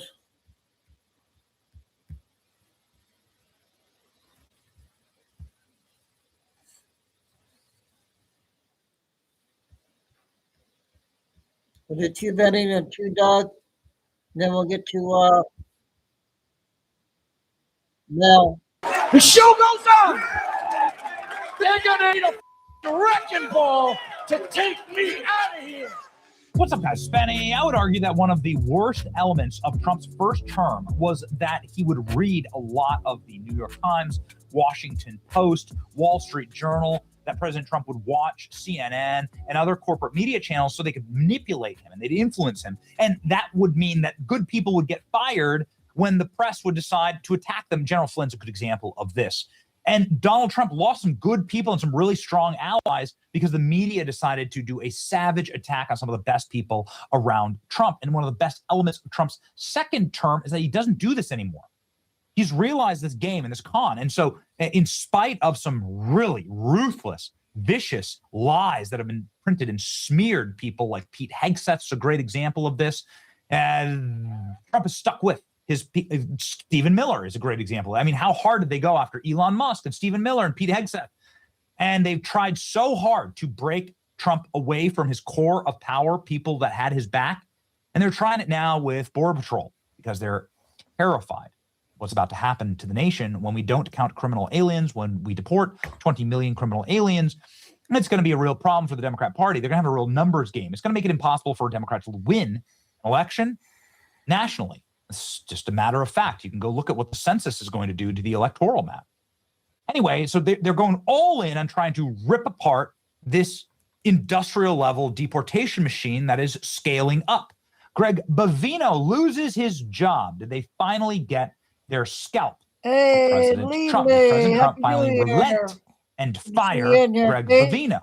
We happen to be big fans of Greg Bavino. Greg Bavino is the dude who appears in this kick-ass Border Patrol jacket. He's in charge of the Border Patrol. He's the man who is We're going to be playing Mel coming up here directly into the mob in Minneapolis. He has an hour. Ordering protesters to leave the premises. Guy's got guts, man. Guy's got some major balls, and look at this, is one of these guys who just doesn't give two F's. He's here to do his job. I've gone on some of these ICE raids. I've seen Bavino protecting his men and being part of these kind of shows of force, I guess you could call it. Greg Bavino is a dude who actually... that is loud. This is Greg Bavino throwing gas canisters at the protesters who were attacking them. This is Greg Bavino literally gassing protesters. Okay, so you want to talk about a leader who's willing to fight in the trenches with you. This is what you're talking about. And so the media would love nothing more than to psyop President Trump into firing one of his best men. The Border Patrol chief has been ousted, said these reports. And they also said that Kristi Noem, Corey Lewandowski, who were biggest backers of Greg Bavino, are also at risk of losing their jobs, two people told me. So I said, Trump is ready to fire them all. There you go. Now we're going to replace these guys with Ilhan Omar, right? Or whatever. Again, Greg Bavino, a legend. He's the guy who rounded up illegals outside of a Gavin Newsom press conference. Gavin Newsom was inside trying to give a weepy speech, and Greg Bavino was outside arresting illegals. So anyway, just a total legend. So this was the report. There is no longer a commander at large, the Border Patrol. The position has been eliminated. This is ridiculous. According to us, we called DHS, we called our contacts there. We have immaculate contacts at DHS. And they told us that there was a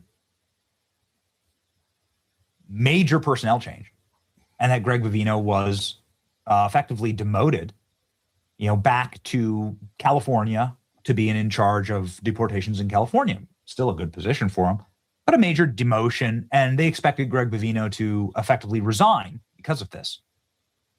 This decision was made by one of Tom Homan's deputies. And they were very upset at how things had gone on in Minneapolis. And that's not up to me to say whether it's perfect or not. I think a lot of the stuff by nature is imperfect. If you're going to try and deport 10 million, 20 million people, it's going to be messy. Anyway, that mess was too much for them to bear, and they got rid of Greg Bavino. And there's probably a ton of other syntax there and a ton of other backstory. But that's what I was told. I was told that Greg Bavino was relieved of duty by somebody lower in the chain. And it was on the Tom Homan team. There's no hate at Tom Homan. I like Tom Homan. I like Greg Bavino. They're both doing great jobs. But when you get big personalities at play, think Trump and Elon, you're going to get some frictions. And maybe that's what happened. A DHS secretary said Chief Bavino was not relieved of duties. Press secretary said at the White House podium, he's part of the president's team and a great American. This is Bavino's handle right here. So what exactly happened? Well, according to my sources, Trump stepped in and saved him. According to my sources, Trump heard that Greg Bavino, who he likes very much, had gotten, canned. And Trump said, the hell, I'm the president. To hell with this. No, you're not getting canned. We're going to work these things out. And that's what happened behind the scene. I told you to remain calm. Bavino will be fine. He is the target, and they need to get him off the street. Bavino has brought in a cleanup, the worst of its mission.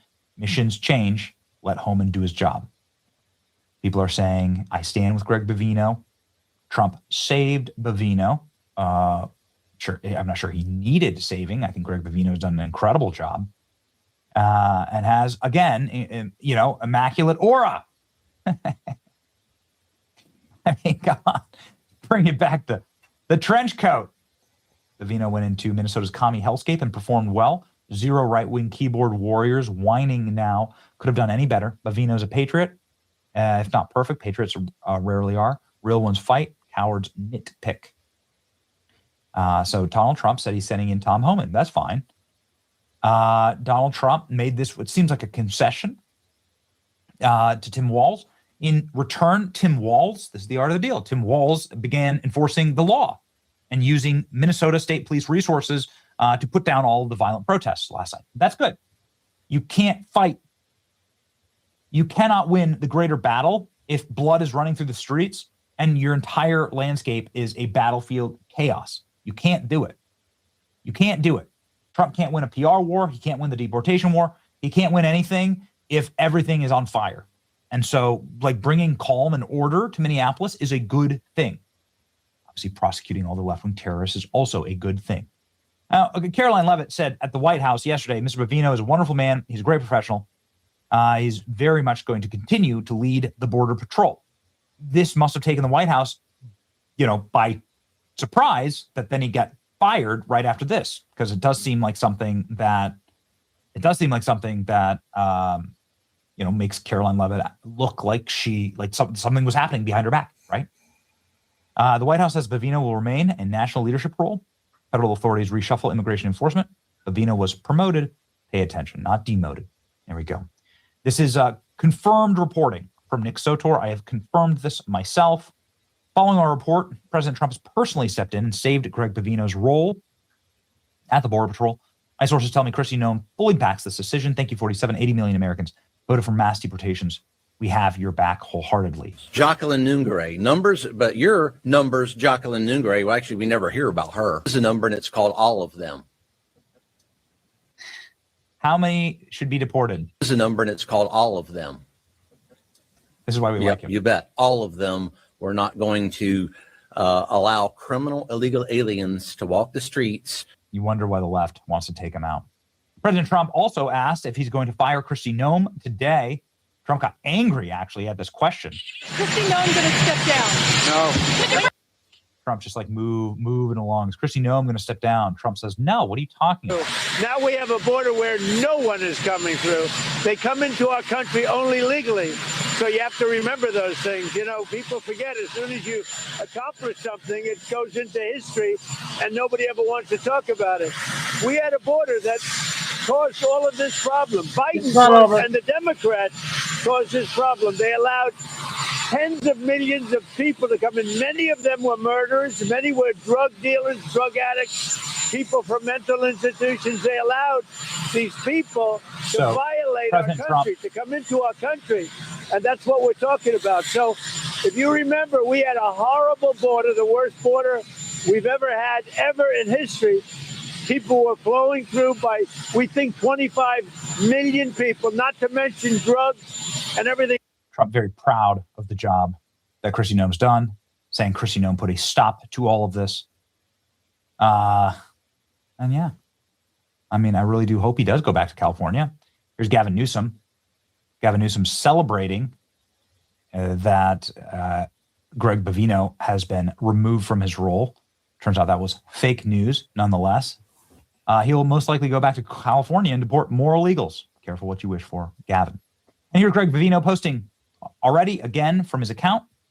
There was a report that he had his account taken away from him. I think that did happen for a moment. Now here he is back. Convicted sexual predator arrested. After serving prison, he was removed from the U.S.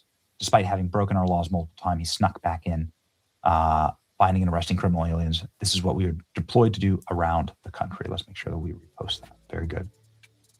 Nick Sotor had excellent reporting on all of this, and his reporting is correct. President Trump stepped in and saved his Border Patrol chief.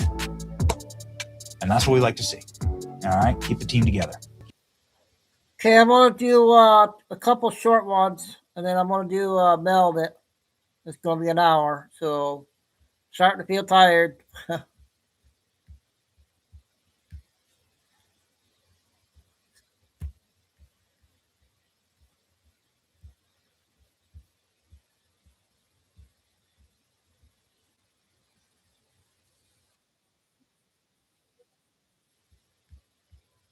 Papa 2.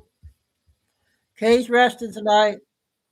The dots are connecting, the wheels are actually turning, and trust me, once you see their plan, it should terrify every single American. And spoiler alert, they've already put it into motion. Wait until you see this undercover interview that I have that exposes their plan. Plus, it makes what is happening in Minnesota make perfect sense.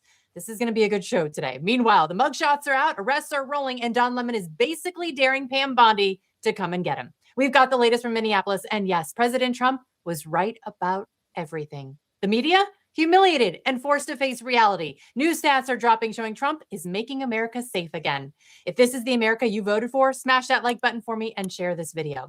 All right, things got a little awkward for the media this week. The New York Times dropped this hit piece claiming 45 current and former employees of the FBI say changes made by Kash Patel are undermining the agency and making America less safe.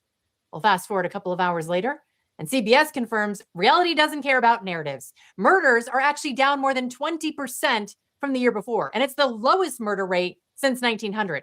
No one alive today has ever lived in a safer America. And look at this. Carjackings down 43%, deadly overdoses down more than 20%. That's not luck.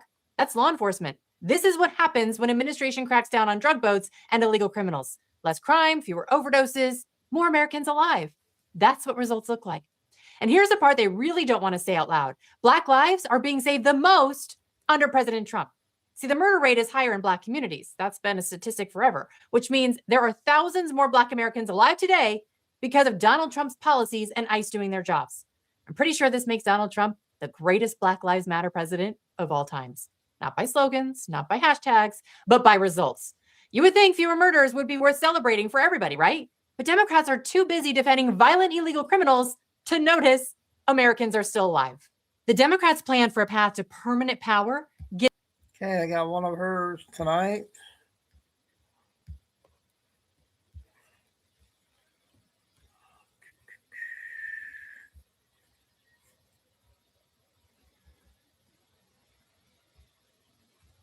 Uh-oh, my internet's going.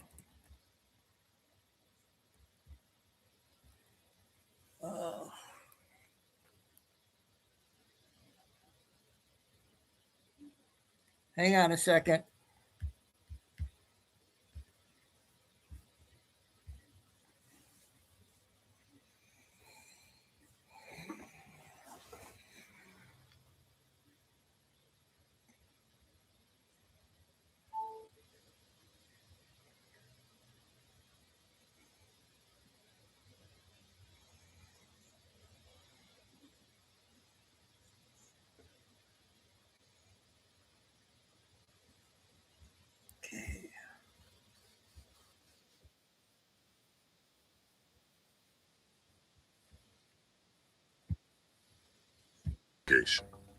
That a political machine may have engineered conditions where we cheating the system was tolerated, protected, and politically useful.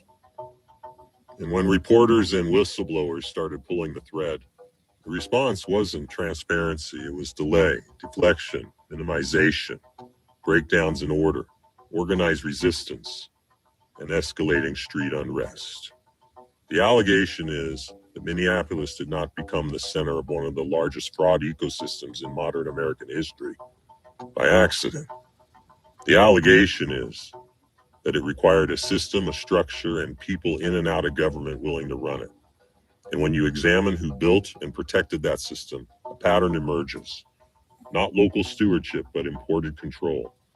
Minnesota's Attorney General, Keith Ellison, from Detroit, Michigan. The mayor of Minneapolis, Jacob Frey, from Virginia. The Minneapolis Police Chief, Brian O'Hara, brought in from Massachusetts. Attorney General, Mayor, Police Chief. And the Governor, Tim Walz, presiding over it all. That alone does not prove wrongdoing. Minute left. But it does raise a legitimate question. 2 minutes. Why does a state with deep political talent repeatedly place outsiders in control of its most sensitive institutions? At the same time, the largest fraud allegations in its history are unfolding. I'll say it again. The allegation is that the system was designed to be exploitable. The allegation is that Somali refugee settlement was intentionally concentrated, not dispersed, changing the political makeup of a city and state permanently. No blending, no assimilation, just change. The allegation is that this concentration created an environment without meaningful checks and balances where massive cheating could occur at scale. And the allegation is that Democrat political leadership benefited from that arrangement by importing and concentrating a like-minded population willing to exploit the system. That conclusion is not drawn from prejudice. It's drawn from patterns, money flows, and federal indictments already on the record. If the allegation is right, it explains everything. My friends, we are all anonymous, and when systems are engineered, populations are concentrated, and billions disappear, people are allowed to notice. The one place where we thought we would never experience this is the U.S. goddamn states. I might have played that already, but some people might have missed it. Okay, well, I thought it was an hour, you guys, but it's an hour and a half for Mel. So have your caffeine for the last video. I hope I can make it through. She must have a lot of good stuff if it's an hour and a half.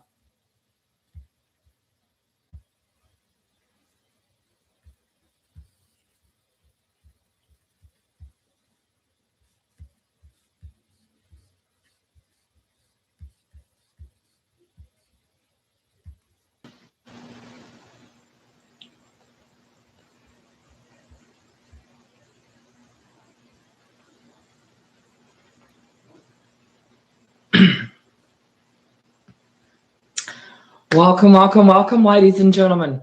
Oh, almost like I got a husky voice, talking too much. Well, ladies and gentlemen, as I have said, my apologies due to travel and things like that as well. We missed out on a Wacky Wednesday, but let's make up for it today. First of all, I just want to give everyone a very, very big thank you to the warm welcome that I have had over here in the United States. It started back in early December and it has just grown and grown. So thank you to all your love, your support, your encouragement, and of course to all your wonderful people out there who I have visited so far. It has been an exciting journey, caught up with quite a few people, and there's still so many more states that we need to get through. So we are, of course, experiencing some extreme weather and storms. The storm is upon us, ladies and gentlemen. It certainly is. So my hearts and prayers and thoughts are out there for those tonight and going in over the course of the weekend, especially today, are suffering massive amounts of blackouts, which we have been waiting for. It is part of course, what we call the EBS. We're talking about blackouts. We can talk more about that, of course, in Q&A, whatever you want to talk about. But of course, the snow that has been disrupting, as I said, the blackouts, and of course, transportation, and that for flying and trains and buses as well. So ladies and gentlemen, thank you so much for joining us here this evening on such a short notice. I know it is even getting quite late in the evening for some people. As I said, I have been exceptionally busy. I did take today and yesterday to relax a little bit in Jacksonville, and it seems to be that I have to come back to Jacksonville because there's so many people to catch up with. So for those who I didn't get to catch up with yesterday, please stay calm. I'm coming back. I'm in actually Florida for a little bit longer whilst we are waiting. So thank goodness for the storm. You get to keep me for a little bit longer in Florida. So it's very exciting. So as I said, just very briefly before I get into the news, I do have I am in Jacksonville, Florida. I will be, of course, traveling down that side of the coast, down into Melbourne. Almost feels like I'm at home. So I'm in Melbourne, and then I'm going across to Orlando, Tampa Bay, and of course Sarasota. I can never pronounce that one, but you all know who I'm talking about. So we've got a few days next week. And then I'm going to make my way back to Jacksonville, of course, to catch up on those that we didn't get to catch up on. And of course, from there, we will journey up to Philadelphia, into New York, and across then to Wisconsin. And again, that is where the permitting, hence why the short trips at the moment. So hang on tight whilst we navigate the storm, and we will get to as many places, as I said, as I possibly can. So yeah, very, very excited. And again, thank you very much to the United States. We will talk a bit more about that in the Q&A, because it's quite some magnificent, fun stories to share with you. But let's get to the news. I see a lot of people have been waiting to see what is happening. If there is not just the storm, but there's many storms in the financial sector. So we really haven't done a big show since, of course, Holly's show, since just before Christmas, or was it just after Christmas? I can't remember now. Time just goes so fast, doesn't it? Well, let's have a look at what we have been posting. There's been a lot of beautiful posts come through, but let's focus on those ones regarding the IMF. Now, as I said, the last really big fundamental show I did was, of course, with Holly Solano, and we talked about the IMF and the World Bank, working alongside of the BRICS. So you would have seen quite a lot of articles regarding the International Monetary Fund. Why is that important? It's got everything to do, of course, with your currency exchange and how that's going to be released, or give us an indication of how and when that is going to occur. So as I said, this is working alongside of BRICS and the BRICS payment system.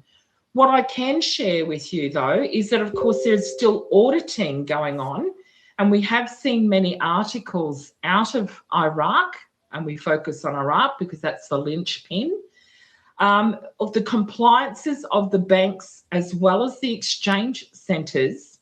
And this has not just been occurring in Iraq. Many countries such as Vietnam and Thailand and Africa are also, I'm seeing many indicators of auditing being done in those banks as well. So if you're wondering why there's so many different news articles regarding the IMF, this of course ties up with the connection of the World Trade Organization, and boy, are we seeing some massive trade deals being made as well. And again, this is to help regulate and stabilize countries' currencies as well. So this is very, very important stuff, although sometimes fundamentals can be a little boring, and I get that. But understand these regulations, of course, we're now hearing, of course, the Clarity Act. This is incorporating with that Clarity Act all of these compliances that are happening inside the banks and exchange centres, is the effects or the onset of the Clarity Act actually coming into play. This is, of course, the regulations on the licensing of these currency exchanges for you to go into your currency exchange. So that's why this is very, very important. They're targeting, of course, all the unauthorised dealings that still go on with the unregulated banks and the money laundering in the black markets, hence the sanctions and the tariffs that are occurring. Understand these tariffs are, of course, to do with the global currency reset. They're not to do with anything but that. It is just a distraction to allow countries to utilise and be forced to stabilise their country using their commodities to stabilise and peg to their currency in their countries. So that's the whole thing as well. Interesting article came out of the Reserve Bank of India. And as I said, this is the BRICS nations, and India is playing a very big part in the new payment system, including the IMF and the World Trade Organization, as well as the World Bank. They have a proposal that they have made a declaration about the emphasising the payment system, that being the one that we've just talked about, the currency exchanges, the BRICS payment system. This is all emphasising that interoperability that I've been talking about. And interoperability is them bringing together on the blockchain and linking everything together. So when they emphasised that, that is a very big indicator that we have made another huge step.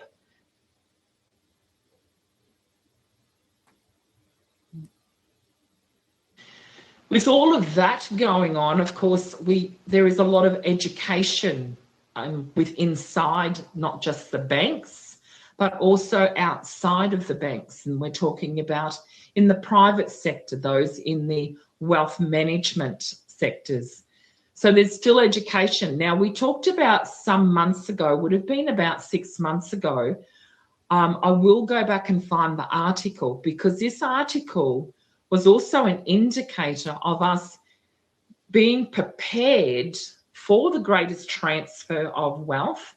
And it talked about educating us on the tier level 4B sector, because not that I want to segregate the tier 4B, but this was to educate all of us in the wealth that we're about to receive. This included your veterans, the elderly. So often what people ask me is they think and worry about those in the elderly sector, those with disabilities, how are they going to access their accounts? These education programs have been actually going on. It's one of those things that I often say, for the eyes to see and the ears to hear. They will continue to release the education, as I said, not just within the banking system, but also within the community. And I will find that article, because that was released before Christmas. I think it may have even been in October. And they talked about these free seminars across the United States. And as I said, they are going to be through Africa. I have seen some education systems. Talking about education on the new financial system, they certainly pointed out that in Iraq, and as I said, also in Africa, I saw these youth financial literacy programs where, as I said, they are encouraging children in the young university students to encourage them to look at the wealth of their nation and how it's going to be dispersed. We often have to look at this from a different perspective, in the sense that the greatest transfer of wealth that the economists are talking about, it's not about me talking about it, but we've seen these articles coming out over the last few years, and it's starting to ramp up with these programs.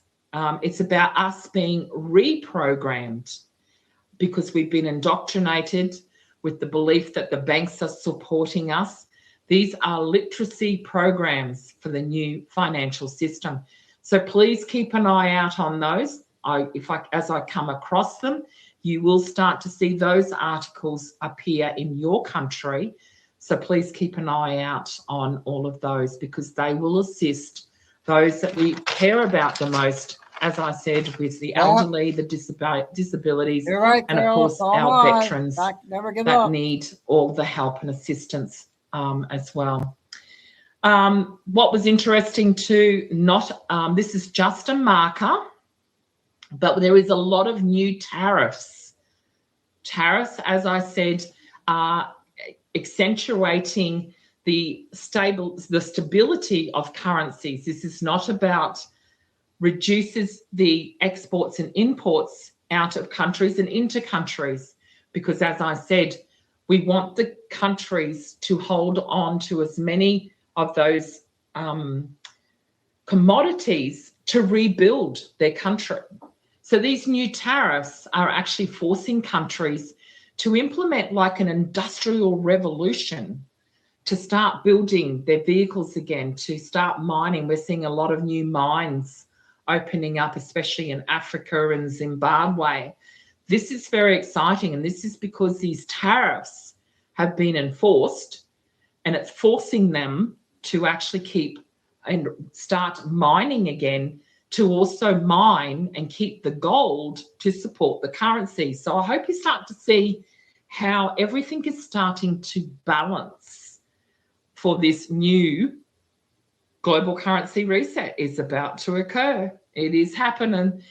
You would have seen also articles regarding the sovereignty wealth, the sovereignty funds. Again, this is one of those requirements that is needed for the RV, the revaluation of these currencies, for the global currency reset to occur. So although you may skim through and see the articles regarding sovereignty, that has to do, as I said, as a requirement for the revaluation of currencies. So definitely have a look at some of them and start to resonate, because the more emotion that we put into dates and rates, we tend to lose sight of this is all to do with global freedom and global sovereignty as we move forward. So we're also seeing, of course, Davos.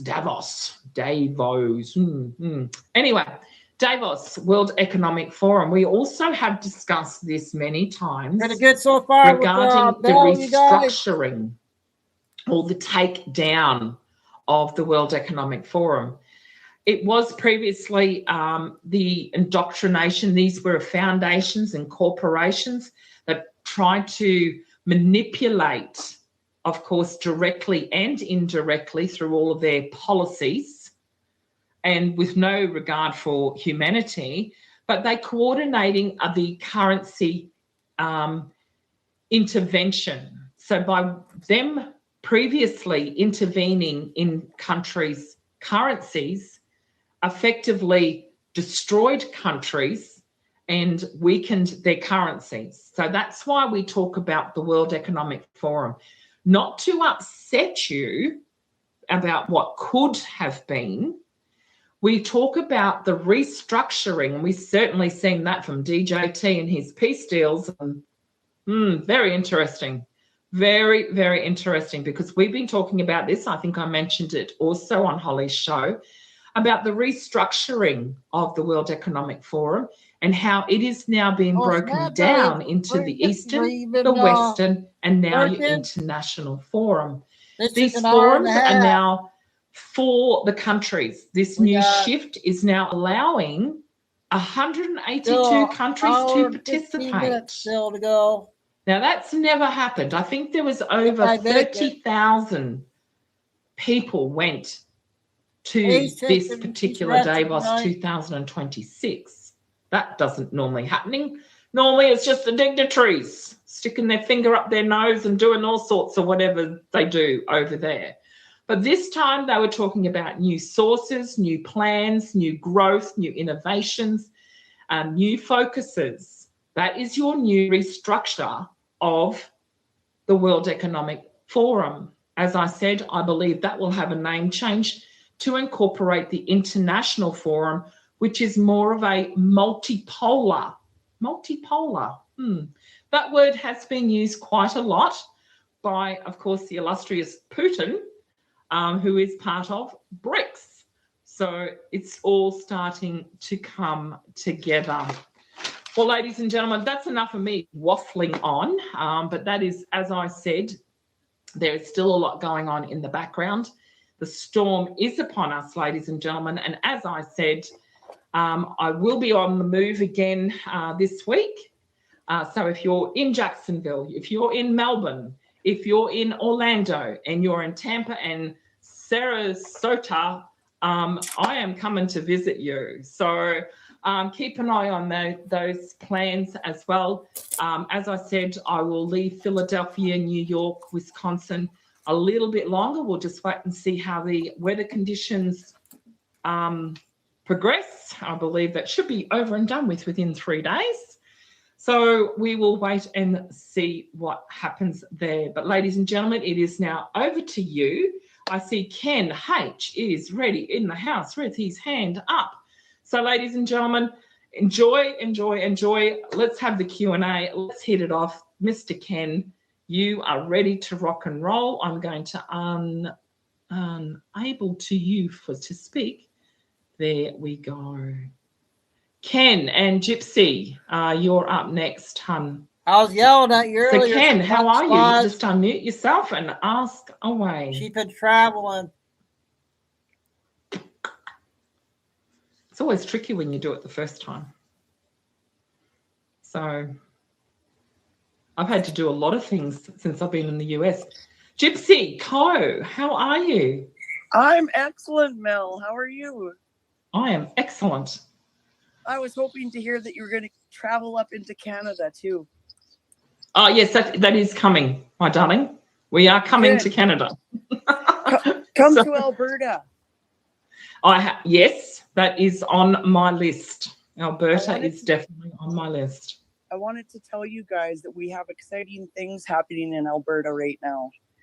They have been signing a separation throughout all of Alberta, and they needed 177,000 signatures in order for us to have a referendum in October about separating. Mm-hmm. And the little polls have just been lined up like crazy through all the rural areas, and we already know that we have over those signatures. So I just wanted to tell you how exciting that is for us. Wow. Yeah. And I really appreciate your show, Mel. Thank you. And I'm really hoping that we can see some med beds come out soon. We're so anxious for that. I know. Yeah. So I will tell you this, Gypsy. Can't confirm anything yet. So I took a 40-hour train ride across from Anaheim to San Antonio. And let me tell you, honey, the more you go across and you see it for your own eyes of the people that really, really need this, and they need med beds, and they also need financial assistance, they need housing. So my first big stop, of course, was San Antonio. And these people are so lovely. Yes, there is concerns with other things that are going on, but I was truly blessed in San Antonio. The people are hurting, they are struggling, but I had a fantastic time in San Antonio. But as you drive, as we were coming in from the train, and the reason, there's a few reasons why I did trains and buses, is so that I can physically see, and of course the cost factor is a lot cheaper, but to see how people are living on the streets and then just, that was my first big stop. And boy, did it hit me hard. I thought, wow. And it gets even more interesting because I get into San Antonio, it was about 4 or 5 hour delay. So I didn't arrive until 9 a.m. in the morning. I was due to arrive at 5. I had meetings at 2 o'clock. I had organised, so I didn't get much sleep at all through that journey. And that night, I got to go through Houston, Texas, to go to have a changeover. Now, this is where it got very interesting, Gypsy, regarding the med beds. Forget the fact that I saw my first Hooters going into Houston, Texas. I had to see that. Not that there was anything to really look at. I just saw the sign and went, oh, that's interesting. That's Hooters. As you're going into Texas and Houston, Texas, I can tell you now there is a lot of things happening in Austin, Texas. But in Houston, Texas, there was a group, a conglomerate of new buildings. And these new buildings all had to do with the new medical science. So let's hope and pray that that's where a lot of those new medical technical med beds are going to be stationed because these were brand new. There was a lot of hospitals that had been closed for quite some time that have now got all security around them as well. So Gypsy, I looked at it when I was going through Houston, Texas, and yeah, I started seeing some things that from a different perspective, because when you live there, you don't really see it, do you? You don't think anything's changing. So for you to share that story about Canada and about the referendum, thank you so much, sweetheart, because it's like I said, it's sometimes those little snippets that you lovely people share with me makes me more excited because I'm seeing things as well. And I know, as I said, just a little hint, there is a lot going on in Austin, Texas as well. So just a little heads up about the med beds. Yes, we do need them. And I hear many stories every day, but have faith. They are coming and they will be released when they are meant to be released. But there is a lot of movement in the houses. So yeah, it's exciting. It is exciting. So, yeah. But kudos to Houston for showing me at least one Hooters while I'm here. That was exciting. So much, yeah, my pleasure. Thank you, Gypsy. Ken H, you're up next, honey. Just unmute yourself, Ken. He's right there. I can see you, Ken. Woo-hoo. Peter Lewis, I'll allow you to speak as well, Sunshine. And Aussie G is in the house. We haven't spoken to Aussie G for a while. I'll say hello to Aussie G. Peter Lewis, you are there as well. Ken, have you worked out where the mute button is, champion? Maybe I can I do it here? I wonder. Oh, it's not going to allow me. Who else have we got? Aussie G. Hello. Hello, Aussie G. How are you? My little Aussie patriot. Hey, honey, how are you? I'm very well, thank you. No. That's very good. So not long ago, you told us there's something that we'd have to help ourselves, and that yes, possibly we may have to reapply for different things, and you know where I'm going with that. But like my loans and different other things, right, Nasara? So I have been, I didn't want to, but I cannot wait forever. So sometimes I was proactive, and sometimes I was like, okay, this is what I'm going to do. This is what I'm not going to do. I had to get an extra job to get me to where I am now. And that means that because I wasn't in the system, but now I'm in the system. And so I had to get the extra job to have actually money to have a loan, right? If you've got to play the system, you have to play the system you're in now. Okay? That's correct. Am I right? Yep. Right. That's correct. So if it all changes, then that'll change for them. But at the moment, I was getting some information about refinancing, and we have actually been contacted by the broker who before Christmas didn't want to know anything about us. And he has now said that he could put a better deal and with Bank West. And we've applied and we're just waiting to hear back. So I know it goes against all the QSB, QV, trust, whatever, blah, blah. I get that. But at the moment, if I need to get my money and access it that way, then I have to do that. Is that correct? That's correct. Because I can't live in a system that's coming. I have to live in the system now. You have to live in the system for now, but that now system is, as I said, the interoperability is actually coming into play. And because it's a better interest rate. Better interest, that's what I'm saying. Yeah, absolutely. That's what I'm saying. So all of a sudden, and I'm not just hearing it from you, honey, I'm also hearing it on the east coast of Australia where people that's where I am. That's what I'm saying. So even from Western Australia right over to the East Coast, I'm hearing many stories that brokers are offering some fantastic deals, and they're allowing you to borrow, what you want and what you need. Yes. And it's exciting. So to begin with, it was just like a 20,000 because we just needed to. I mean, yes, people go, don't pay your bills, but I'm not going to lose my house because of this, right? So if it's a 20,000 thing that I need to do it the way I can at the moment. So that's how I go. I live in the moment. So all of a sudden I can get not 20, I can get 45.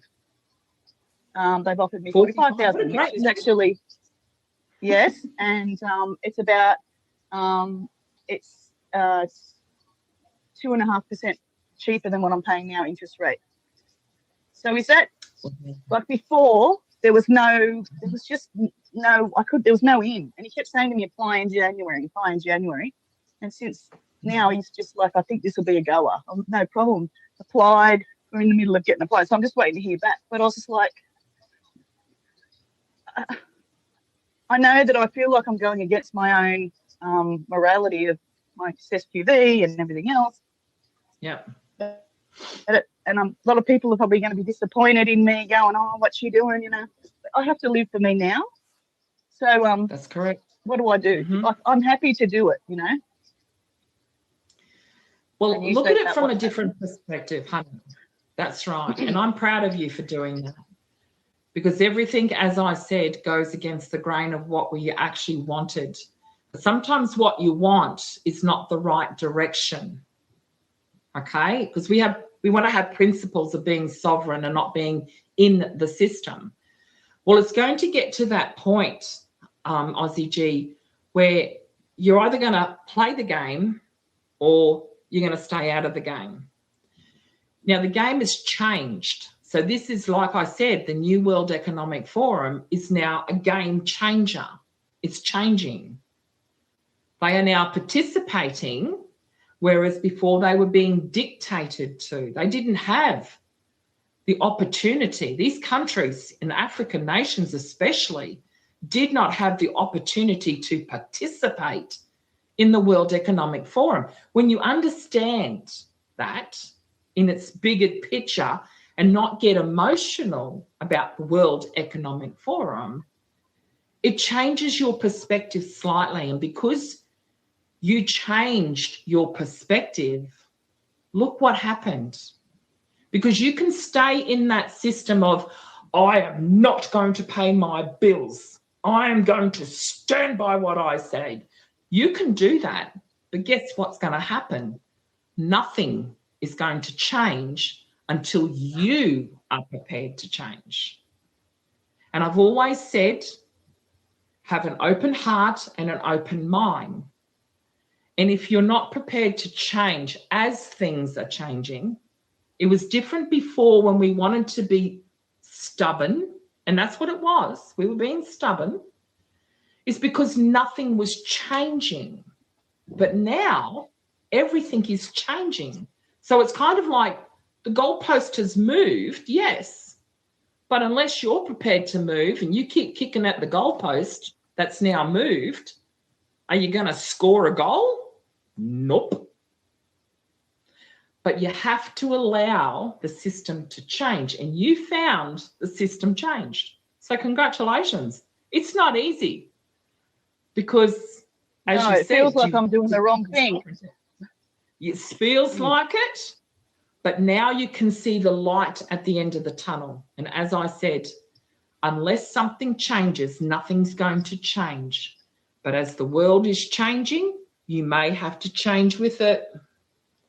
And it goes against my grain as well. I was the stubborn one, didn't pay my taxes, didn't do my tax refunds. But I changed the way I thought about things. I changed my perspective, and I thought, well, okay, so the world is changing. That's great. Because the World Economic Forum is not like the World Economic Forum that was 5-6 years ago. The United Nations is not the same. DJT is not the same. So what are we going to do? We're going to, like I said, we're going to keep kicking at the goalposts. We're still not going to get a goal. So you can be as stubborn as you want, but it doesn't mean you're right. And you want to live like that?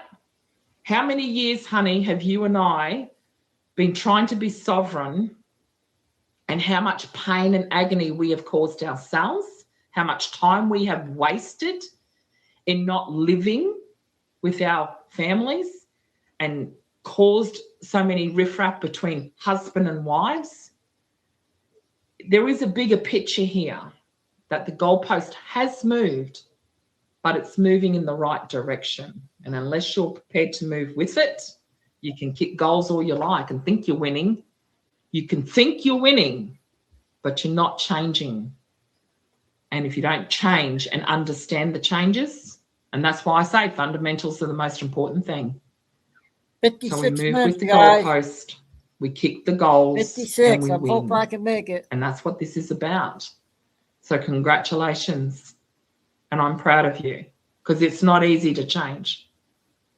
And does it go against your grain? Yes, it does. But as I said at the beginning of this show tonight, I had to change. I had to change to make sure that I was safe. I had to do things so differently that I didn't really want to have to do. But I did. And good things are happening, and congratulations to you for making those changes. It's not easy to change. And does it go against it? But if those are true friends of yours, honey, they will stick with you and they will admire you from afar. And if things are going to improve with you, then maybe they may change as well. So this was all about the great awakening, and congratulations, sweetheart. And I look forward to catching up with you when I get home. Yeah, well, as I said, like I had to get into this. I wasn't in the system, so I had to get into the system by getting a job Yeah, I so know. I can have some money. And then Yeah, that I was a know. year ago. So if I didn't do that job or change a year ago, then I wouldn't be where I'm now to have the silly financials that they need. And now they're like Yep. offering me more. And I do feel, but I pray on it. I pray on it that it's for the best. Because it feels like I'm doing a deal with the devil, but I'm not going to go in a negative mindset on it. Awesome. That's what I want to hear. That is exactly what I want to hear. Stay positive, honey. Stay positive. Yep. All right. All right, darling. Thanks, Look honey. forward to Bye. catching up with you when I come home. Love to you all, and love to everyone in Australia. See you soon, honey. Peter Lewis. Bye. How are you?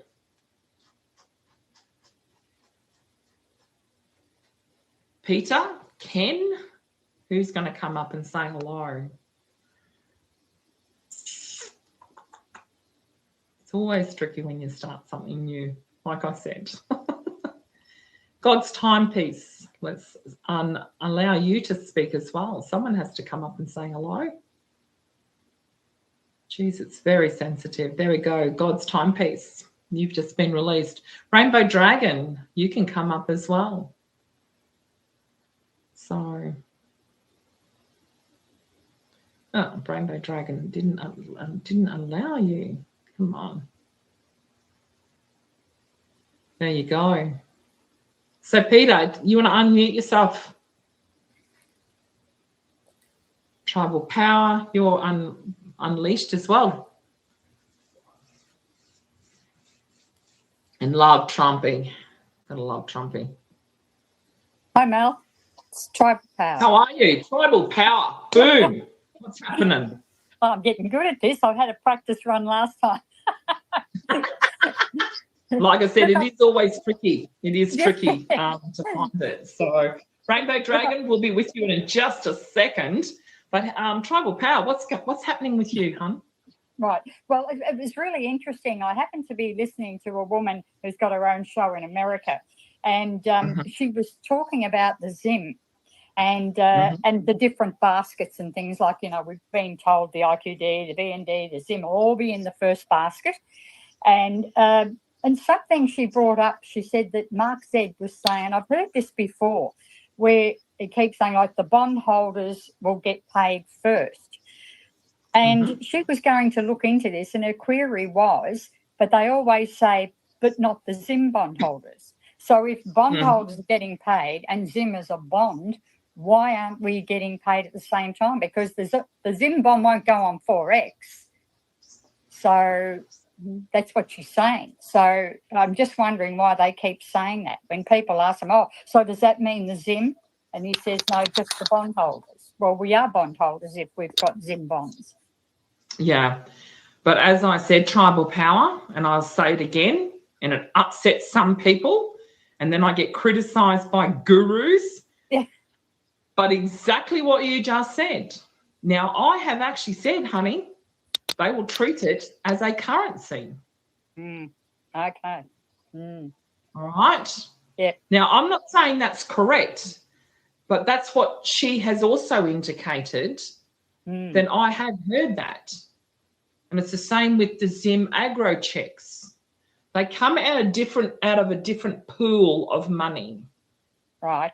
And how that's going to be distributed, again, and they're not going to release that. And I can tell you now, tribal power, they have told me over and over again that those instructions will be held. Now, I do believe that they are being trained. I mentioned that a little earlier. There's training going on within the banking system. Now, they need the banking system to do the redemption. So think about this in a logical way. They are being re-educated. Those instructions for the Zim. So no one's going to know. I'm telling you now. No one's going to know until it's happened. Okay. So that's why I'm saying I believe. So anyone who's out there saying they know, they don't. Because those instructions have not going to be and will not be released until such time as it is our turn. Yes, they are a bond, but I have also stipulated that in some countries, now every single country, so Australia has different rates.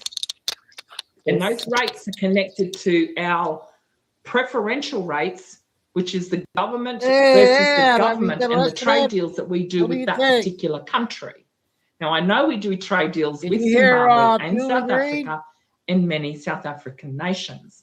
So whatever that agreement is within our country, Australia, is going to be different to that of the Americans. Okay? So that's why I say sometimes it could be treated as a currency, but out of the pool of different pool of money, but it still is acted as a bond. So yes, it is a bond, and it says it's a bearer of a bond. But the reason she's struggling to find that is because, as I said, the instructions have not been released, and because of the amount of Zim holders of those Zim bonds, as I said, every country will be different, and that's why we sort of get this confusion because we hear so much from the United States. Yes. And as I said, depending on what's in country. So think of it in out of a Western country. Now think about it for those citizens within Zimbabwe who can't hold currencies, and that's their currency. Yes. How does that get distributed to them in the sense? So this is why I keep saying to people, please do not worry about how you're going to get paid, and it's a bond and it should be going beforehand. It will come to you. It will come to you, as I said, but instructions of those, and I have been told twice because I try and push my friendship, but I have asked twice, and because I am a very pushy person, but I have been told the instruction, oh no, definitely not, but I've been told the instructions have not been released. So twice I have asked. I shall not be, I will behave myself and not ask a third time, but that is my understanding. So again, as I said, if it's coming out of America, it may be slightly different. And because of the number of currency bondholders, Zim bondholders that they have in the States, it's going to be slightly different. So it's whatever the governments between those countries have also decided on different rates, because the rates in Australia, if our country was to get reinstated, and this goes for many other countries, so if our currency was to be reinstated back up to $1.47, yes, 45, 47, that does adjust the amount that you will get paid for the Zim, because we're going to have a stronger currency, it may be less than, say, 33 cents that they're quoting. But it doesn't mean you're going to get the value less. It just has to be adjusted to your revaluation of your currencies as well. So there's many algorithms to all of this. And this is why Holly and I say we do not talk about rates, because rates are completely different in every single country. And it is from Zimbabwe. And as I said, they were originally, the bearer of that bond was for the Zimbabwean people, the citizens of Zimbabwe. We've utilised that outside of Zimbabwe. Yes, we have. But there is a lot of elements to that on how that bond, which is Zimbabwe, goes back to that country. So there is a portion of that that does float back. People disagree with me. That's okay. But yeah. So, and it makes logical sense to me. It is a Zimbabwe bond. Certain funds need to go back into that country to rebuild it. So we'll wait and see. Yeah, great. Right. But it's exciting times. Yeah. Not a problem. Thanks, Mel. Thanks for all you do. We'll see you when I get home, honey. Rainbow Dragon. Yeah, absolutely. Rainbow Dragon. How are you? Good, good. Hey, I was wondering, is there anybody that you recommend to set up a trust for the RV over here in Australia, sort of like Hang a in there, Bob you Rock guys. Aussies? 46 minutes. 46. Interesting. Okay. I'll give you a list. Okay. I won't give the names, but what I will do for you is that I will give you a list of recommendations, and these aren't endorsements, by the way. I do not know these people. Okay, you will have to find who resonates with you. But what I'm going to say is that you will find people in the holistic accounting side, holistic planners as well. And as long as you're utilizing your intuition and you do your own research, again, not financial advice and not an endorsement, but there is other ones that you can look at moving forward. And of course, when you go to redemption, they will also have recommendations or people that they said understand the currency revaluation as well. But I do have a couple that do come under the alliance, and that's what we are. We're under the alliance. And as long as they are registered with the alliance, again, I think it then comes down to that personal connection that you have with that person. And sometimes, I was in training just recently, sometimes it could be you may have 2 or 3 different types of trusts with 3 or 4 different organisations, and only because they may specialise, one may specialise in real estate, if that's your big thing. One may specialise in transport, which is for your vehicles. And as I said tonight, there needs a lot of education that we're going to need to understand, are we going to set up a family office? How many trusts do we actually need? And what those trusts entailing, especially in Australia, because we don't technically, although in November it changed slightly, that we talk about LLCs here in the United States. Now, the United States have a limited liability company. In Australia, we technically don't, but that was changing the PTY Ltd in Australia in November of last year. So let's just, like I said, there's plenty of time for you to establish your trusts and get the right ones. I've always said for a long time, my personal opinion, and this is just an opinion, is to wait until you let this unfold to find what is right for you, because everyone has different projects. So it's silly to go out there and say, you need a trust, and you can buy this trust, and then you find out you don't really need it because you weren't truly sure about what your project was going to entail and the types of trusts. In the training sector, like I said, it blew me away. They're saying that or recommending that depending on the size of the wealth that you have, that a trust could be set up specifically, as I said, for real estate, another trust for vehicles and what have you, because each trust will cover different sectors of the whole transfer of wealth. But there is no one specifically in Australia that I could say, oh yeah, just ring so-and-so. That's an endorsement, by the way. So anyone who's endorsing someone, yeah, they will seek benefits from that. I'm sure it's some kind of benefit. I think of Joe Biden when I say things like that. But whatever you do, as I said, use your own discernment, and definitely recommend that you speak to several of them, not just go with the first one and ask around and research it. But I will post about the alliance and the holistic planners and things like that as well, and you can start from there. So. All right, beautiful, thanks.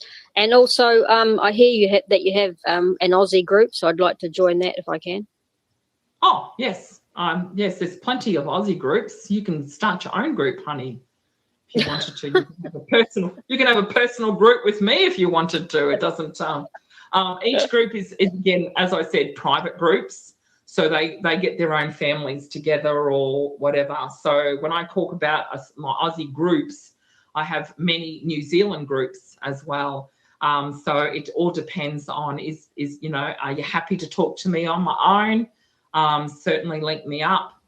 So Rainbow Dragon, I will message you after if I can find you. If you are a subscriber, I then make you contact, and then I can chat with you on suitabilities and things like that as well. So, but you can have a group session with me. It doesn't, it's not a great big deal, but yeah. So excellent. Thanks very much, Mel. No worries. Thanks, hon. Ken H, you're still sitting there. You can unmute yourself if you can. But otherwise, who we got? God's timepiece. Let's have say hello, and then we'll say hello to Love Trumpy. Just unmute yourself, honey. I didn't even take a note of when I started. I think it was about 42. No. Well, Love Trumpy, you've done this little rodeo with me before. You can unmute yourself, sweet. Hello, love. You're looking great tonight. Oh, thank you. Only because I had R&R. Always rest is good. I just wanted to say the White House released that Rubio just had a phone call with Soudani. I haven't read it yet, but it's out. Wow, that's exciting. And only one other thing I want you to watch is Japan, because the prime minister is having a fit because the yen is jumping up and down. She vows she's going to do something about it. Jumping up and down. There's been a lot of testing, as I said, honey, and that's a very good point, ladies and gentlemen. The tsunami starts in. What? The wrenches are not showing on the thing again? I see the wrenches on there still. Carol has it. You have it.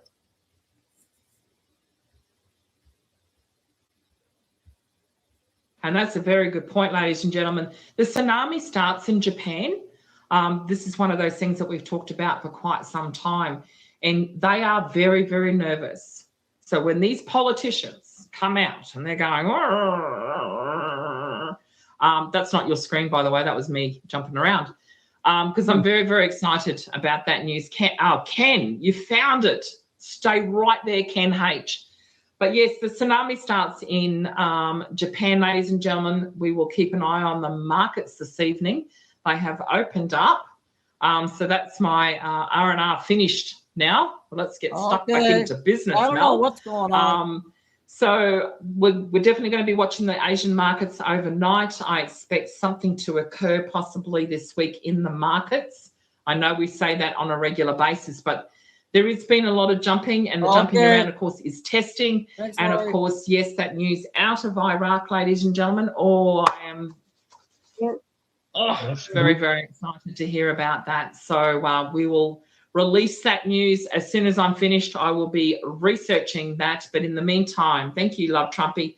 Mr. Ken H., the floor is now yours. Unmute yourself, honey, and let's rock and roll with business. Ken H., you unmuted yourself and then you remuted. Come on, what's going on?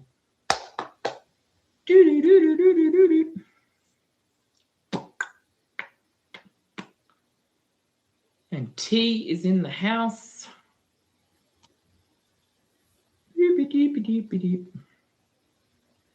No, Ken. Okay. So T.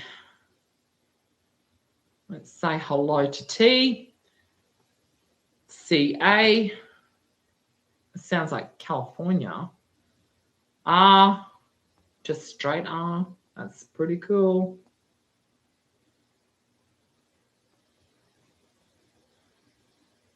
And it's not going to let me R.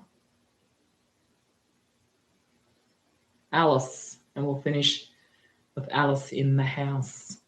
So T, you want to come up? And I just lost my screen. T, how are you? 35 minutes. Great. How are you doing? 35. Excellent. What's your question? So, are we going to be going to fiat first and then convert over to asset back, or are we waiting for us all to go asset back first and then we go? I think what will happen is you'll go asset back first. Now you still hold fiat, don't you? So right. That will be then. That's right, and then that will then convert over. I have heard whispers that the UST note, of course, it's been apparently sitting in banks for quite some time. So I would say you would RV first, and then they will change the notes. The notes, I'd say, would be coming out when the public it's announced to the public. That makes logical sense to me. But you will certainly be RVing first with that, and then the notes would change. So you've got to remember everything's digital. So it all is pretty much digital. So basically, I guess is it like basically that's already been done? We're just waiting for it all to be stated that it's been done, correct, per se. Yeah, yes. It's okay. That makes more sense. And silver was at 108 right now. Oh, boom! That's what I'm saying. Shakalaka. Oh, yes. That is exciting. So we've stayed above the 100. Oh, that is. Oh, it's gone up $5. It's gone up $5 since 6 o'clock. So 2.5 hours. It's gone up $5. That's why I said watch the Asian markets, because I think the higher it goes, if it gets to say 115, 116, this is why the Japanese market is also struggling with the yen. So the tsunami is about to begin. Thank you very much for that update, T. I just didn't get a chance. I had not a late-ish dinner, but like I said, I had plenty of rest today. As I said, it's been a very long week traveling, sort of a actual bed for a few days. So, but I'm raring to look at this tonight. So thank you, T. 108, ladies and gentlemen. Are you there? Yes. I'm sorry. Are you? Or what was she saying about the Iraqi news? What Iraqi news was out? Did you? Oh, the Iraqi news. Basically, what was going on is that we've had a guy, Rubio, who was sent over from US. He was sent over by Trump. And this is the guy that you got to watch because he's in the background, and he's finalizing the whole currency reset, basically. So we watch what he has to say and what has to be said. We did talk about, of course, in Iraq, I talked about the auditing compliances within the banks and they were stipulating that this is regulated for the currency exchange. They specifically are talking about, and this is what this Rubio is about, is the currency exchange. So Very he's nice. there for a specific purpose, and he is very, very important when it comes time for the currency exchange, because they've been delaying things in the background, utilizing, you would have heard stories too Now they're gone. about I see you the on political Let's Shoot, side. Carol. Maliki's come back on the scene, another election possibly coming. All of these drama llamas are happening. It's kind of like the cover story for the actual currency to be exchanged, or the rate change that we've been waiting for. So this is a very pivotal moment to find out what those discussions have what's actually occurred within those discussions. And it's from those that we start joining the dots as to, okay, so tomorrow being Monday, now you've got to remember Iraq their first working day is Sunday. Sunday, okay? Right. So we don't generally get the news until this time of the evening here in the United States, which is about 2-3 o'clock in the afternoon for Australia.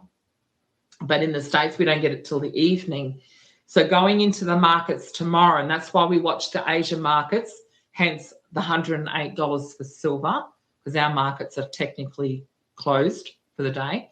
So that's why we watch the Asian markets.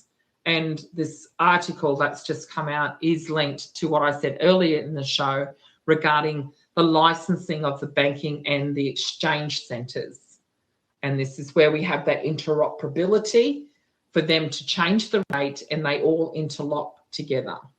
So hence the fluctuations in Japan as well. We weren't supposed to move all of our military out until we got paid. The United States is supposed to get paid, and they supposedly said that we were moved out on the 23rd. So that's another sign. Absolutely. That we're there. Exactly. So they moved out on the 23rd. 23 in gematria and in the Q post is equivalent to pain. But I always say, is it good pain? Like we were talking about earlier with Aussie G, and she said it's very painful when you have to change your mindset or do something that you thought was right, but you know that you have to do it. And we all have gone through that. This is one of those things that, yes, the troops left on the 23rd. Let's not forget that. But you always allow 48 hours to 72 hours, 72 seconds. In the Bible is 72 hours. 72 seconds, of course, is linked to Elvis Presley and the wow signal. Do you see? Yeah. Do you see where my mind goes, sunshine? I have an idea. Yes. Okay. So the troops left on the 23rd. Okay. I should do more shows like with you, honey, because my mind just goes boom, boom, boom. So 23rd is paid. Iraqi troops leave. 72 hours later, you want to be looking at that. That brings us to the 26th. Oh, what's today? 25th. The 25th.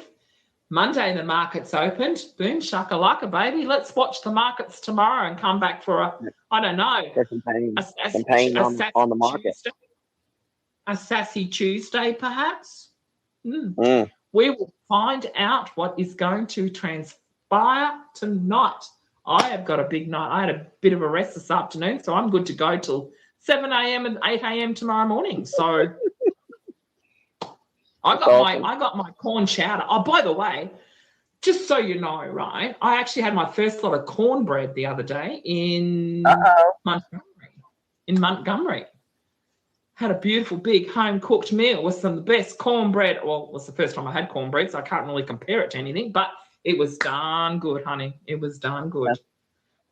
Try it. You gotta look for some spoon bread. Oh, okay. Cool. Was it spoon bread or cornbread? Cornbread. Okay. Homemade cornbread, yeah. I think spoon bread's not until when you get in Virginia. When you get to Virginia, there's some spoon bread that's really, really good. Geez, I tell you, I'm going to be like 15 kilos heavier by the time I get back to Australia. No, it's been Well, thank you. it's been exciting. I have had so many beautiful experiences across the United States, and I've only just touched in 5 different states. So I'm looking forward to continue on the journey. So, but T, what an absolute pleasure to spend some time with you. And we will endeavour to whack a heap of news up. So you're going to get bombarded, ladies and gentlemen. T, you're going to have to go through the news tonight, honey. Because it sounds. I will. I missed you. I missed your. You missed your first 10 minutes or 15 minutes. So I'm gonna have to go back through that. Oh, once it. So, yeah, this Are you has been repost? recorded. Are you repost? Are you? You're gonna repost it, right? I certainly am. It's been recorded. Excellent. So, yeah. Now, last time we talked, you said that you felt like this is going to definitely happen before you leave in March. Are you still feeling that pretty good, or? Did I say that? Oh my goodness gracious! I do recall hearing that. I remember it. You that's a very good memory, and yes, I do believe that. I do believe so. As I said, so I was talking to someone just a short time ago, and they sent me a very cryptic message, and I went, okay, so we'll wait and see. But yeah, I do believe so. I honestly do believe so. Every time we tried to do this, it just wouldn't happen, and this time it's been smooth sailing, as I said, and everyone who I have spent time with, just said that they rekindled their Christmas spirit, so to speak. And awesome. As I said, you are who you hang around, honey. So you hang around, stick around for the big party. I can tell you, it is a coming. So the train is a moving in, right? So yes, ma'am. we'll look forward Thank to you. seeing you very soon. And whereabouts are you, T? By the way, whereabouts are you? You're in. I'm in Virginia. I'm basically Virginia, north of Norfolk. and I'm on the eastern shore. Okay, cool. Is that by All you? right. Well, I'll make a note, duly noted, and we'll see if we can add that in. And I think I did see that was on a possible chance of. It'll be a short trip into Virginia, but I can maybe swing a bus trip What with area? Greyhound. What area are you gonna be in? What area are you gonna be at? Wherever the Greyhound bus takes me. I can tell you. Who treks across the USA on a Greyhound bus? Only Mel would do that. Well, we got one that's close by here, so I'll shoot you a DM. Yeah. So T, you keep an eye out. Thank you. I'll post it. I'll post it in the channel. If I'm coming to Virginia, honey, we'll definitely catch up for a coffee. All right, sweetheart. Love to you. Thank you, man. No worries at all. And hello to Virginia if you are out there. Pop over to Buy Me a Coffee. It is only $5 for 1 month. Whilst I'm here, it is only $5, ladies and gentlemen. And send an email if you are anywhere in the States and would like to catch up with Mel. There is a very strong possibility that I am coming somewhere close nearby on a Greyhound bus or an Amtrak train. I'm happy to call in and say hello to you. Just let us know. So to finish off, we got CA, and then I said Alice is in the house. We'll say hello to Alice in a short minute. But CA, if you are there, hello, hello, hello. Hello, Mel, and thank you so much for taking my call. I'm calling you from beautiful British Columbia in Canada, and wanted to say thanks again for being live again. I just have 3 questions to ask you. The first one is in regards to the Clarity Act. I read from your post that it's about to be signed. And, yes, it is. Yes, it is, which is great. And so that's a positive. I think it'll probably get signed this week. What does that entail in regards to the cryptocurrencies, basically? First question. What do you think? Well, that regulates everything because everything is running on the crypto blockchain. So it is bigger than Ben-Hur. So it's not just about the crypto, okay? So when you understand your banking ledgers from your Federal Reserve into your US Treasury are now running on that blockchain, the crypto blockchain, as you say, is converting those cryptos into digital assets to stabilize them utilizing stable coins and ETFs through the crypto markets. That Clarity Act also stabilizes your currencies, because currencies, of course, are linked to your commodities, but they are running on ledgers. Hence the XRP ledger, of course, as you know, is running through all of your major banks. Hence why these regulations and licensing was so important for, of course, Ripple getting their banking license. It's banking outside of the banks, but utilizing that system that Aussie G was talking about. Understand systems do change and do adjust, and this will be a smooth transition, but the Clarity Act, we need that to be signed and passed by the Senate. I think it gets signed, passed by the Senate. That should be done by Friday, I'm expecting and hoping.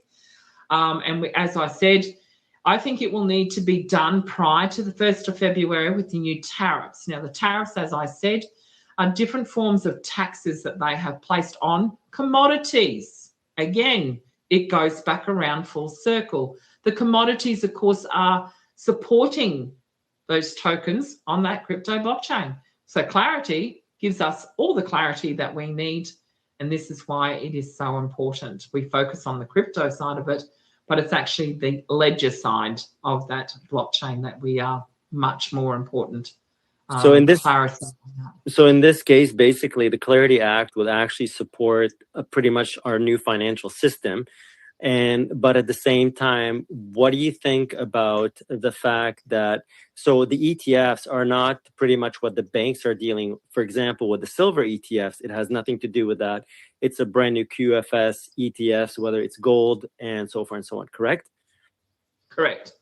Because as I said, they utilized that Forex and the actual platform that they pay out the stock market, which is your clearing houses. They all integrate into one. So when you imagine that, that's what I'm saying. The silver ETFs are not attached to the banks, but technically they are, because they're all getting integrated. And this is why your 401ks are linked to the interest that you have on your gold and silver. And there's new accounts coming out regarding all of that. And that's going to be incorporated, as I said, as interoperability comes into play. It all does come together because they utilised the transfer of wealth from the Federal Reserve into your treasury. They utilised the Forex exchange as well as the clearinghouse. They were all interoperability together. So that's why the ETFs, your gold and silver, will be pegged to those tokens to give them stability as well in the market. And there is also, that's to do with your stock market. Hence why we're expecting some form of mini collapse. I think it will go to zero over several hours. I think it's about 5 hours. The stock market will be down. It will feel like the world is about to end for those people who have everything in one basket. And that Clarity Act will, as I said, redistribute that through the ledgers in the blockchain. So would you say with the supposed to be collapse of the current financial situation, the price of silver and gold will go up as silver has been suppressed? And there is also a since China decided to basically do a stop, export, as well as the US and the Canadian Mint have, so I heard, were basically stopping the sales of silver and redefining the price of silver at a much higher price. So would you think that the price of silver will go up that much more exponentially, considering it is going to be used in much more into the new all the electronics, like it has brand new more than it did what do you call it? I'm trying to find my words. Exactly. So it has more uses now than it did 50 years ago. So the price will go up, considering China has basically put a block, as well as the US and the Canadian Mint. Yeah. Canadian Mint actually plays a very big part in the new banking system as well. Poor Canada have actually felt like they have been suppressed. But what's been actually going on between Canada, Canadian Mint and the Perth Mint in Australia, they actually get diverted through quantum metals in Malaysia. Just saying. So that means we are going to be reevaluated also in terms of currency or just in terms of silver? Both. If silver is your commodity and it's your currency, yes, it does. So they're both getting reevaluated for a lot more. Yes, for a lot more. Well, that's fantastic. There you go. Do not fear, honey. You are going to be very well looked after. Oh, I'm not really. I think Canada, I think the majority of Canadians, I hate to say it, are still asleep in terms of what is truly coming around. Even those that are awake, I feel like sometimes they're the awake unawake because they're only looking at aspects from one part. They're not really paying attention to the rest of the world that is changing. And I think, again, Mark Carney, as you stated in some of your posts, he's just playing a role. This is just going to end at some point. My second question to you is, last time that we heard you, I think it was last Sunday, you spoke about the fact that we are going to be receiving numbers like for our currency exchange, right? We will be getting a 1-800 number depending on where we are for our currency exchanges. Someone else from a different platform, on the other hand, yourself and Holly said the same thing. Someone else, I don't know if you know him, his name is Will Barney, as well as someone else spoke that there aren't any 1-800 numbers and that there is no 1-800 numbers. So for the current, to basically do our reevaluation, we should be contacting ourselves, the banks, to figure out who is going to be doing dealing with Zim as well as the other currencies. Is that what it is? You take responsibility. It goes back to what we said before with Aussie G. You take responsibility. Do not rely on it. If you were to rely on a 1-800 number now, Will Barney, let me give you a little backstory here. He came out long before the gurus really took hold and we were taking notice of the currency revaluation reset. Will Barney did a couple of TikTok videos. I want you to think about what I'm saying here. And he came out, and on one of those videos, I saw him many years ago, and he says, one day, you're going to wake up on a Monday morning and the world is about to change. The financial system will change. One Monday morning, you will wake up. Is that going to be tomorrow morning? Again, as I said, we will wait and see. But Will Barney has always been part of the new quantum system. Let me put that out there for you. I've listened to him quite a bit, and I do agree with yourself and him. And I have basically written a whole bunch of questions that I would be interested in actually going to some banks in Canada and asking. Would you think that with RBC buying out HSBC here in Canada, would you say that RBC or let's say Scotia, you said that you prefer Scotia because of all their positive notes that they have. Would you reckon if I were to contact, for example, any of the general manager of the banks taking an appointment, would you say that they would be aware of the QFS and that I'll be probably going to a major bank branch and not just to a local little branch to speak to someone? So would they understand that the majority of our funds will be going to the QFS and we will be choosing their institution to be able to place some of our funds into their banks? Would that be correct to say? That is a personal choice. You can certainly consider that. Thanks, However, if you're going to talk to general managers, they're probably not going to talk to you. What you need to do, what I have found, is that you actually apply through your wealth management systems and then go from there. So you use different acronyms for different countries working, different people will pick up those acronyms. You're only going to find 1% of those general managers, by the way. I'm going to tell you now, it's a numbers game. Understand the amount of currency holders we have here in the United States, compare that to the currency holders that you have in Canada. You're limiting your numbers, but however, if you were to put the acronyms in, say, in the wealth management or business banking sector, because you are going to be running a business. When you are financial, you are running a business. Do not underestimate this, ladies and gentlemen. You too. Okay, Talk to you it tomorrow. comes into a different form of mindset. So when you hold a lot of money, you then have to re-educate yourself. And why I said tonight, education is very, very important. So my recommendation, not advice at all, but I personally just went straight to writing a script for private wealth managers and said, I'm expecting a transfer of wealth. That's your first sort of algorithm that you could use. Put it in your own words. You could use that I'm expecting an inheritance, but you don't know how much you are going to receive at this point in time, that you would like to speak to someone about distributing my new wealth or my found wealth. Okay?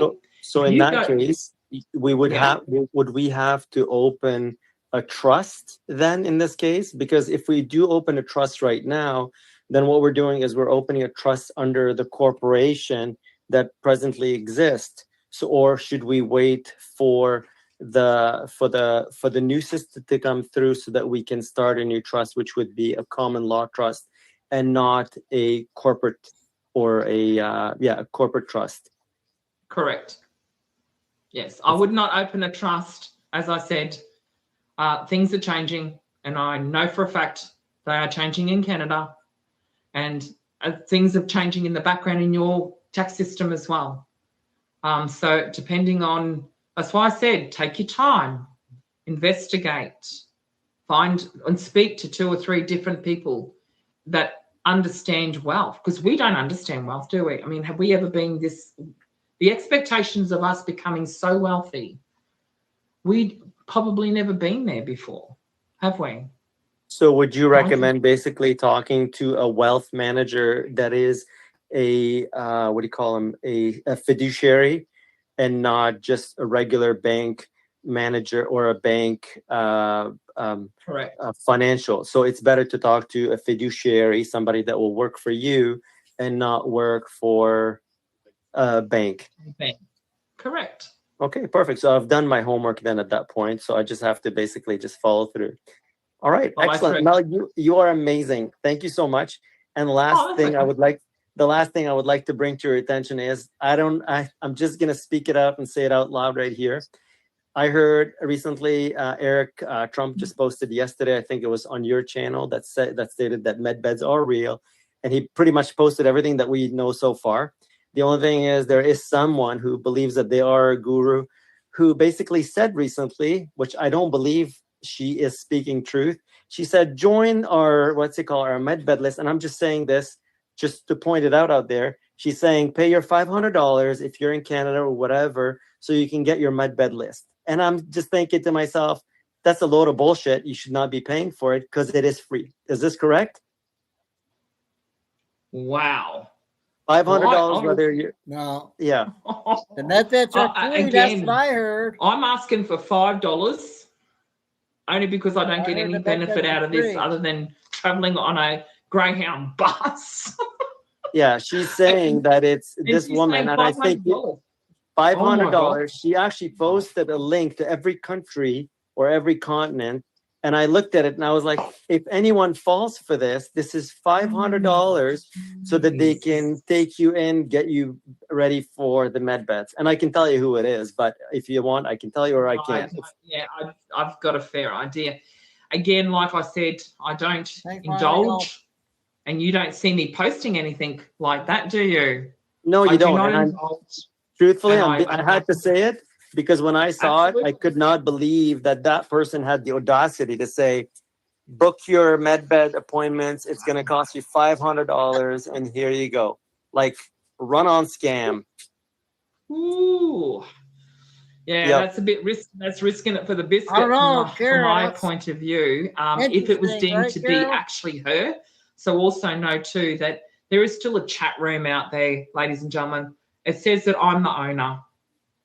And the shit that goes on in that chat room about send me your details to open up a quantum financial account, it's not me. So I'm hoping and praying that it's not her, if that makes sense. Yes, it is her. So it is. Okay. Well, like I Yeah. said, I don't divulge in stuff like that. Yeah, and I don't follow people at all, really. I just wanted to bring it out to your attention so that No your worries. people Well, on I your appreciate platform you doing can be and attested, whether they're here in Canada, Australia, New Zealand, or whatever.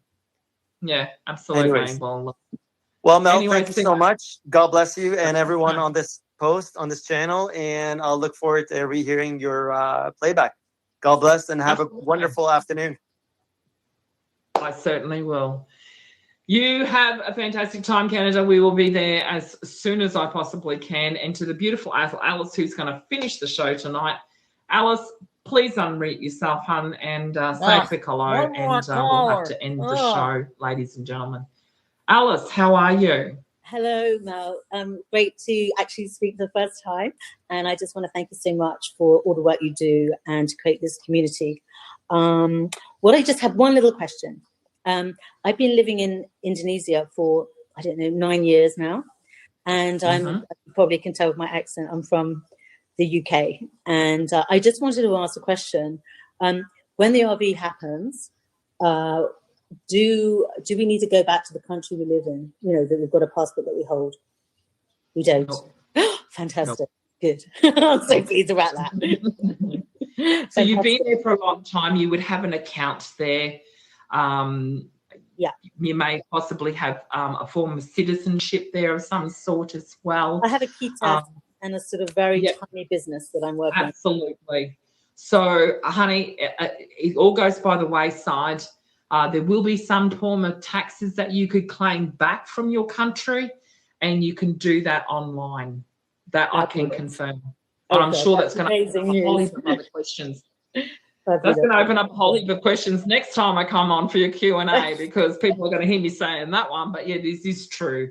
The Jasara was involving the illegal aliens that were in the country, needed to go back if you were illegally staying somewhere.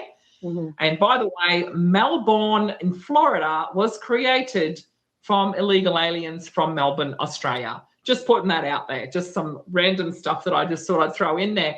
So, darling, you can rest assured you do not have to go back to the UK. You're obviously loving your life in Indonesia.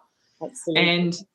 And there you go. So you do not have to go back to your country. You are there legally. You are doing everything for the community.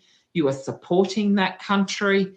As I said, if there was deemed to be that there was possibilities of reparations from the UK, you can do them digitally. Everything is digitalized, honey, and that's why it's a struggle for some people. So I'm not targeting Aussie G, but congratulations to her for understanding that you have to be in the system. And this is another prime example. It's not something that we were expecting, because the old system was so corrupt. That's why we didn't want to go into it. But you obviously found ways around it as well, Alice, hence why you left the UK for whatever reason. But you established yourself in a new system, didn't you? Yeah. And this allowed you then to navigate and shift your mindset, because you would have had many changes, I'm sure, as well, honey. And this is what I say to people. Do not fall into the bullshit that you have to go back to your country to receive your Jasara funds and things like that as well. That is not deemed to be true unless you were illegally staying in another country. No. So I know that a lot of Kiwis have the same issue. They don't want to go back to their country because they had issues all the time there. You know how, it's no different to me in Australia. There's certain parts of Australia that didn't matter what I did, it caused me issues. So I had to alter and change a lot of things as well. So as I said, we're all in this together, honey. Congratulations on making it for the first time caller. And to end the beautiful show, as I always say, Alice, I wish you all the very best, and I hope to catch up with you some other time. Yes. The beautiful Alice, ladies and gentlemen, from Indonesia. Thank you, honey. Thanks, Mel. Appreciate it. No and how do we worries. contact you? We just do the coffee thing. Uh-oh. That's how we contact You can do the coffee thing because there's an email. There's an email set up directly for the coffee. And so send me an email and then we can link up through there, because a lot of people cannot find me as to PM me here on the Telegram. Yes, exactly. Yeah, I couldn't figure it out. It is very difficult to navigate. I checked. So my buy me a tab. coffee, as I said, it's $5. You can just do it a one-off support thing, just to send me an email, as I said, and that allows me to then contact you through the